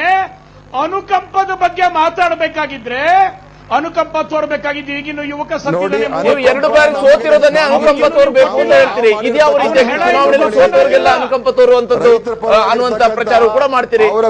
ರೈತ ಆತ್ಮಹತ್ಯೆ ಆದ್ರೆ ಅವ್ರ ಮಕ್ಕಳು ನೋಡ್ಕೊಳ್ತಕ್ಕಂತ, ಅವ್ರಿಗೆ ಪೆನ್ಷನ್ ಕೊಡ್ತಕ್ಕಂತ, ಅವರ ಎಲ್ಲವನ್ನು ಕೂಡ ರಕ್ಷಣೆ ಮಾಡ್ತಕ್ಕಂತ ಕ್ರಮ ನಮ್ಮ ಸರ್ಕಾರ ತಗೊಂಡಿದೆ. ಅವ್ರಿಗೆ 5 ಲಕ್ಷ ರೂಪಾಯಿ ಕೊಡುವಂತದ್ದು, ಅವ್ರ ಮಕ್ಕಳು ಎಜುಕೇಶನ್ ಮಾಡುವಂತದ್ದು, ಆ ಮಹಿಳೆಗೆ ಪೆನ್ಷನ್ ಕೊಡ್ತಕ್ಕಂತ ಕೆಲಸ ನಮ್ಮ ಸರ್ಕಾರ ಮಾಡಿದೆ. ನೀವೇನ್ ಮಾಡಿದ್ದೀರಾ ಸ್ವಾಮಿ? ಇಡೀ ದೇಶದಲ್ಲಿ ನಿಮ್ ಸರ್ಕಾರ ಬಂದ್ಮೇಲೆ ಇವತ್ತು ಇಡೀ ಕೃಷಿ ವ್ಯವಸ್ಥೆ ಹಾಳು ಬಿದ್ದಿದೆ. ನಿಮ್ಮ ಕೇಂದ್ರದ ಸರ್ಕಾರ ತಿರುಗಿ ನೋಡ್ತಾ ಇಲ್ಲ ರೈತರ ಪರವಾಗಿ. ಸುಮ್ಮನೆ ದೊಡ್ಡ ಭಾಷಣ ಮಾಡ್ತಾರೆ. ಇಲ್ಲಿ ಅಸೆಂಬ್ಲಿಯಲ್ಲಿ ನಿಮ್ ಜಗದೀಶ್ ಶೆಟ್ಟರ್ ಹೇಳ್ತಾರೆ, ಪತ್ರ ಬರೀರಿ ಪ್ರಧಾನಮಂತ್ರಿಗಳಿಗೆ, ಸಾಲ ಮನ್ನಾ ಮಾಡ್ತೀವಿ ಅಂತ ನೀವು ಹೇಳಿದ್ರಲ್ಲ. ಇವತ್ತು ಪ್ರಧಾನಮಂತ್ರಿಗಳು ಏನ್ ಹೇಳಿದಾರೆ ಅಲ್ಲಿ ಕೇಂದ್ರದಲ್ಲಿ? ಸೊ ಇವಾಗ ವಿಚಾರ ಇರುವಂತದ್ದು ಬಿಜೆಪಿಯವರು ಕೀಳಮಟ್ಟದ ರಾಜಕಾರಣ ಮತ್ತು ಮಹಿಳೆಯರ ಮೇಲೆ ಮಾಡ್ತಾ ಇರತಕ್ಕಂತ ಅಗೌರವ. ಅದನ್ನ ನೀವು ಹಿತಶಿರಿ ಆಡಿ. ಅಷ್ಟು ಮಾಡೋದಕ್ಕೆ ನಿಮ್ಗೆ ಆಗದೆ ಹೋದ್ರೆ ನೀವು ಆಯ್ತು ನಾವು ಮಾಡಿದ್ದೆ ಸರಿ ಅಂತ ಹೇಳಿ ಒಪ್ಕೊಳ್ಳಿ. ನೀವು ಇವತ್ತು ನೀವು ಗುಂಡ್ಲುಪೇಟೆಯಲ್ಲಿ ಅಕಸ್ಮಾತ್ ಡೆವಲಪ್ಮೆಂಟ್ ವರ್ಕ್ ಮಾಡಿದ್ರೆ ಇವತ್ತು ಗೀತಾ ಮಹಾದೇವ ಪ್ರಸಾದ್ ಅವ್ರ ಕೈನಲ್ಲಿ ನೀವು ಕಣ್ಣೀರು ನೋಡಿ. ಡೆವಲಪ್ಮೆಂಟ್ ವರ್ಕ್ ಅಲ್ಲಿ ಇಡೀ ನೀವು ಕ್ಷೇತ್ರ ಬಂದು ನೋಡಿ, ನಿಮಗೆ ಬರ್ತಾ ಇರಲಿಲ್ಲ. ನಿಮ್ಮ ಅಂತ ಪರಿಸ್ಥಿತಿ ನಿಮಗೆ ಬರ್ತಾ ಇರಲಿಲ್ಲ. ನೋಡಿ ಮಧುಸೂದನ್ ಅವರೇ, ಚುನಾವಣೆ ಫಲಿತಾಂಶ ಬರಲಿ, ನಮ್ಗೆ ದುರ್ಗತಿನೂ ಬಂದಿಲ್ಲ. ನಾವು ಹೇಳ್ತಾ ಇರ್ತಕ್ಕಂಥದ್ದು ಮಹಿಳೆಯರ ಬಗ್ಗೆ ಕನಿಷ್ಠ ಗೌರವವನ್ನು ಇಟ್ಕೊಂಡು ಮಾತಾಡಿ. ಮಹಿಳೆಯರ ಬಗ್ಗೆ ನಿಮ್ಮ ಪ್ರತಾಪ್ ಸಿಂಹ ಪದೇ ಪದೇ ಮಹಿಳೆಯರ ಮೇಲೆ ಕೆಟ್ಟ ಮಾತನಾಡ್ತಾ ಇದ್ದಾರೆ. ಗೀತಾ ಮಹಾದೇವ ಪ್ರಸಾದ್ ಇರಬಹುದು, ಮೊನ್ನೆ ಆದ ಇನ್ನೊಬ್ಬರ ಬಗ್ಗೆ ಮಾತಾಡಿದ್ದಾರೆ. ಮಹಿಳೆಯರ ವಿಚಾರದಲ್ಲಿ ಯಾಕೆ ನೀವು ಕೀಳಮಟ್ಟದ ಮಾತುಗಳು ಆಡ್ತಾರೆ? ನಿಮ್ಮ ಸಂಸತ್ ಸದಸ್ಯರು ಯಾಕೆ ಈ ತರ ಮಾತಾಡ್ತಾರೆ? ಮತ್ತೆ ನೀವೇನ್ ಕ್ರಮ ತಗೊಳ್ತೀರಾ ಅವ್ರ ಮೇಲೆ? ಅದ್ಯಾವುದು ನಡೆದಿಲ್ಲ ಅಲ್ಲ, ಅದೆಲ್ಲ ಬಿಡಿ. ನೀವು ಅದೆಲ್ಲ ಬಿಡಿ. ಭಾರತ್ ಮಾತಾ ಕಿ ಜೈ ಅಂತ ಹೇಳ್ಬಿಟ್ರೆ ಸಾಕಾಗೋದಿಲ್ಲ ಮಧುಸೂದನ್ ಅವರೇ. ಡೆವಲಪ್ಮೆಂಟ್ ವರ್ಕ್ ಮಾಡಿದ್ರೆ ಇದ್ರ ಬಗ್ಗೆ ಹೇಳ್ತಾ ಇರೋದು ಅದು ರಿಸಲ್ಟ್ ಆದ್ಮೇಲೆ ಗೊತ್ತಾಗ್ತದೆ ನಿಮಗೆ. ಬರ್ತಾ ಇರಲಿಲ್ಲ. ರಿಸಲ್ಟ್ ಬಂದ್ಮೇಲೆ ನಿಮ್ಗೆ ಗೊತ್ತಾಗ್ತದೆ ಇದರ ಪರಿಣಾಮ ಏನು ಅಂತ. ರಿಸಲ್ಟ್ ಬಂದ್ಮೇಲೆ ಮಾತಾಡೋಣ ಮಧುಸೂದನ್ ಅವರೇ. ಈಗ ನೀವು ಅಳಿಸುವಂತ ಕೆಲಸ ನೀವು ಮಾಡ್ತಾ ಇರೋದು. ಇವತ್ತು ಕೂಡ ನೀವು ಅವರ ಭಾವುಕ ಮಹಿಳೆ ಬಗ್ಗೆ ಮಾತಾಡ್ತಾ ಇದ್ದೀರಾ. ಇವತ್ತು ಈಗಲೂ ಕೂಡ ಈಗಲೂ ಕೂಡ ನಿಮ್ಗೆ ಕಿಂಚಿತ್ತು ಕೂಡ ತಪ್ಪು ಮಾಡಿದೀವಿ ಅನಿಸ್ತಾ ಇರ್ತಕ್ಕಂಥ ಮಾನವೀಯತೆ ನಿಮ್ಗಿಲ್ಲ ಅಲ್ಲ. ಆ ಕನಿಷ್ಠ ಮಾನವೀಯತೆ ನಿಮ್ಗಿಲ್ಲ ಅಲ್ಲ ರೀ. ಆ ಪಾಪ ಮಹಿಳೆಗೆ ನೋವಾಗಿದೆ, ಆಯ್ತಪ್ಪ ಬಿಟ್ಬಿಡೋಣ ಸಾಕು ಅಂತ ಹೇಳ್ತಕ್ಕಂಥ ಕನಿಷ್ಠ ನಿಮ್ಗೆ ಅಷ್ಟು ಮಾನವೀಯತೆ ಇಲ್ಲದೆ ಹೋದ್ರೆ ನೀವೇನು ಮನುಷ್ಯರನ ಮೃಗರ ನೀವೇನು ಮನುಷ್ಯರ ಅಥವಾ ಮೃಗನರಿ ನೀವು? ಸುಳ್ಳು ಹೇಳ್ಕೊಂಡು ಹೇಳ್ಬೇಕೇನ್ರಿ? ಸುಳ್ಳು ಹೇಳ್ಕೊಂಡು ಹೇಳ್ಬೇಕಾ? ಯಾವ ಸುಳ್ಳು? ಯಡಿಯೂರಪ್ಪ ಹೇಳೋದು ಸತ್ಯನಾ? ನೀವ್ ಹೇಳೋದು ಸತ್ಯನಾ?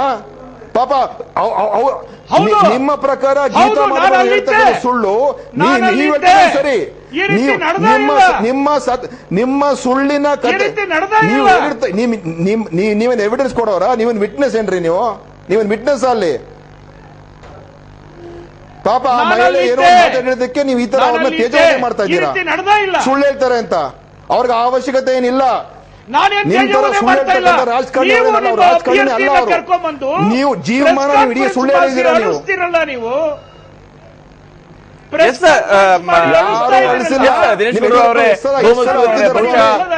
ಇಲ್ಲಿ ಕಣ್ಣೀರಿನ ವಿಚಾರದಲ್ಲಿ ಒಂದು ಕಡೆ ಅವರು ಕಣ್ಣೀರು ಹಾಕಿದ್ದಾರೆ. ಅವರು ಆಪಾದನೆಯನ್ನ ನೇರವಾಗಿ ಯಡಿಯೂರಪ್ಪ ಅವರ ಮೇಲೆ ಮಾಡಿದ್ದಾರೆ. ಏನೋ ಗುಮಸು ಅವರು ಹೇಳಿದ್ರು ನಾನು ಅಲ್ಲೇ ಇದ್ದೆ ಅನ್ನುವಂಥದ್ದನ್ನ ಅವ್ರು ಹೇಳ್ತಾರೆ. ಆದ್ರೆ ಸುಳ್ಳು ಯಾರು ಹೇಳ್ತಾರೆ ಅನ್ನೋದು ಗೊತ್ತಿಲ್ಲ. ಆದ್ರೆ ಇಲ್ಲಿ ಒಂದು ಮಾತು ಬಂದಿದೆ, ಆ ರೀತಿ ಅಂತ ಒಂದು ಆಶ್ವಾಸನೆ ಕೊಟ್ಟಿದೆ ಅಂತ ಇವ್ರು ಹೇಳ್ತಾರೆ. ಇಲ್ಲ ನಾವು ಆ ಆಶ್ವಾಸನೆ ಕೊಟ್ಟಿಲ್ಲ ಅನ್ನುವಂಥದ್ದು. ಹಕೀಮ್ ಅವರೇ, ಬಹುಶಃ ಇಬ್ಬರ ಮಾತನ್ನು ಕೂಡ ಕೇಳ್ತಾ ಇದ್ದಾರೆ. ಎಲ್ಲಿಗೆ ಹೋಗ್ತಾ ಇದೆ ಅಂತ? ರಾಜಕಾರಣ ಮತ್ತು ಚುನಾವಣೆ ವಿಷಯ ಬಂದಾಗ ಎಲ್ಲರೂ ಅಧಪತನ ದಾರಿಯತ್ತೆ ಹೊರಟಿದ್ದಾರೆ ಅನ್ನೋದು ಈ ಚುನಾವಣೆಯಲ್ಲೂ ಗೊತ್ತಾಗ್ತದೆ. ಈ ಚುನಾವಣೆಯಿಂದ ಕಾಂಗ್ರೆಸ್ ಪಕ್ಷಕ್ಕೂ ಅಂಥದ್ದು ಅವಶ್ಯಕತೆ ಇಲ್ಲ, ಬಿಜೆಪಿಗೂ ಗೆಲ್ಲಲೇಬೇಕಂತ ಹಠ ಅವಶ್ಯಕತೆ ಇಲ್ಲ. ಯಾಕಂದರೆ ಸರ್ಕಾರ ಬದಲಾವಣೆ ಆಗೋದಿಲ್ಲ, ಯಾವುದೇ ರೀತಿಯಿಂದ ಕ್ರೆಡಿಟ್ ಸಿಗೋದಿಲ್ಲ. ಆದರೂ ಕೂಡ ಒಂದು ಹೆಣ್ಣಿಗೆ ಇವರು ಬಿಜೆಪಿಯವರು ವಿಶೇಷವಾಗಿ ಕಿರುಕುಳ ಕೊಡ್ತಾ ಇದ್ದಾರೆ ಅನ್ನೋದು ಮಾತ್ರ ಸ್ಪಷ್ಟವಾಗಿದೆ ಅನ್ನೋದು ನನ್ನ ಅಭಿಪ್ರಾಯ. ಧನ್ಯವಾದ. ಎಲ್ಲರೂ ಕೂಡ ಈ ಕಾರ್ಯಕ್ರಮದಲ್ಲಿ ಜಾಯ್ನ್ ಆಗಿ ತಮ್ಮ ಅಭಿಪ್ರಾಯವನ್ನು ಶೇರ್ ಮಾಡ್ಕೊಂಡಿದ್ದಕ್ಕಾಗಿ. ಇದು ಇವತ್ತಿನ ವಿಶೇಷ. ನಿರಂತರ ಸುದ್ದಿಯಾಗಿ ನೋಡ್ತಾರೆ TV9.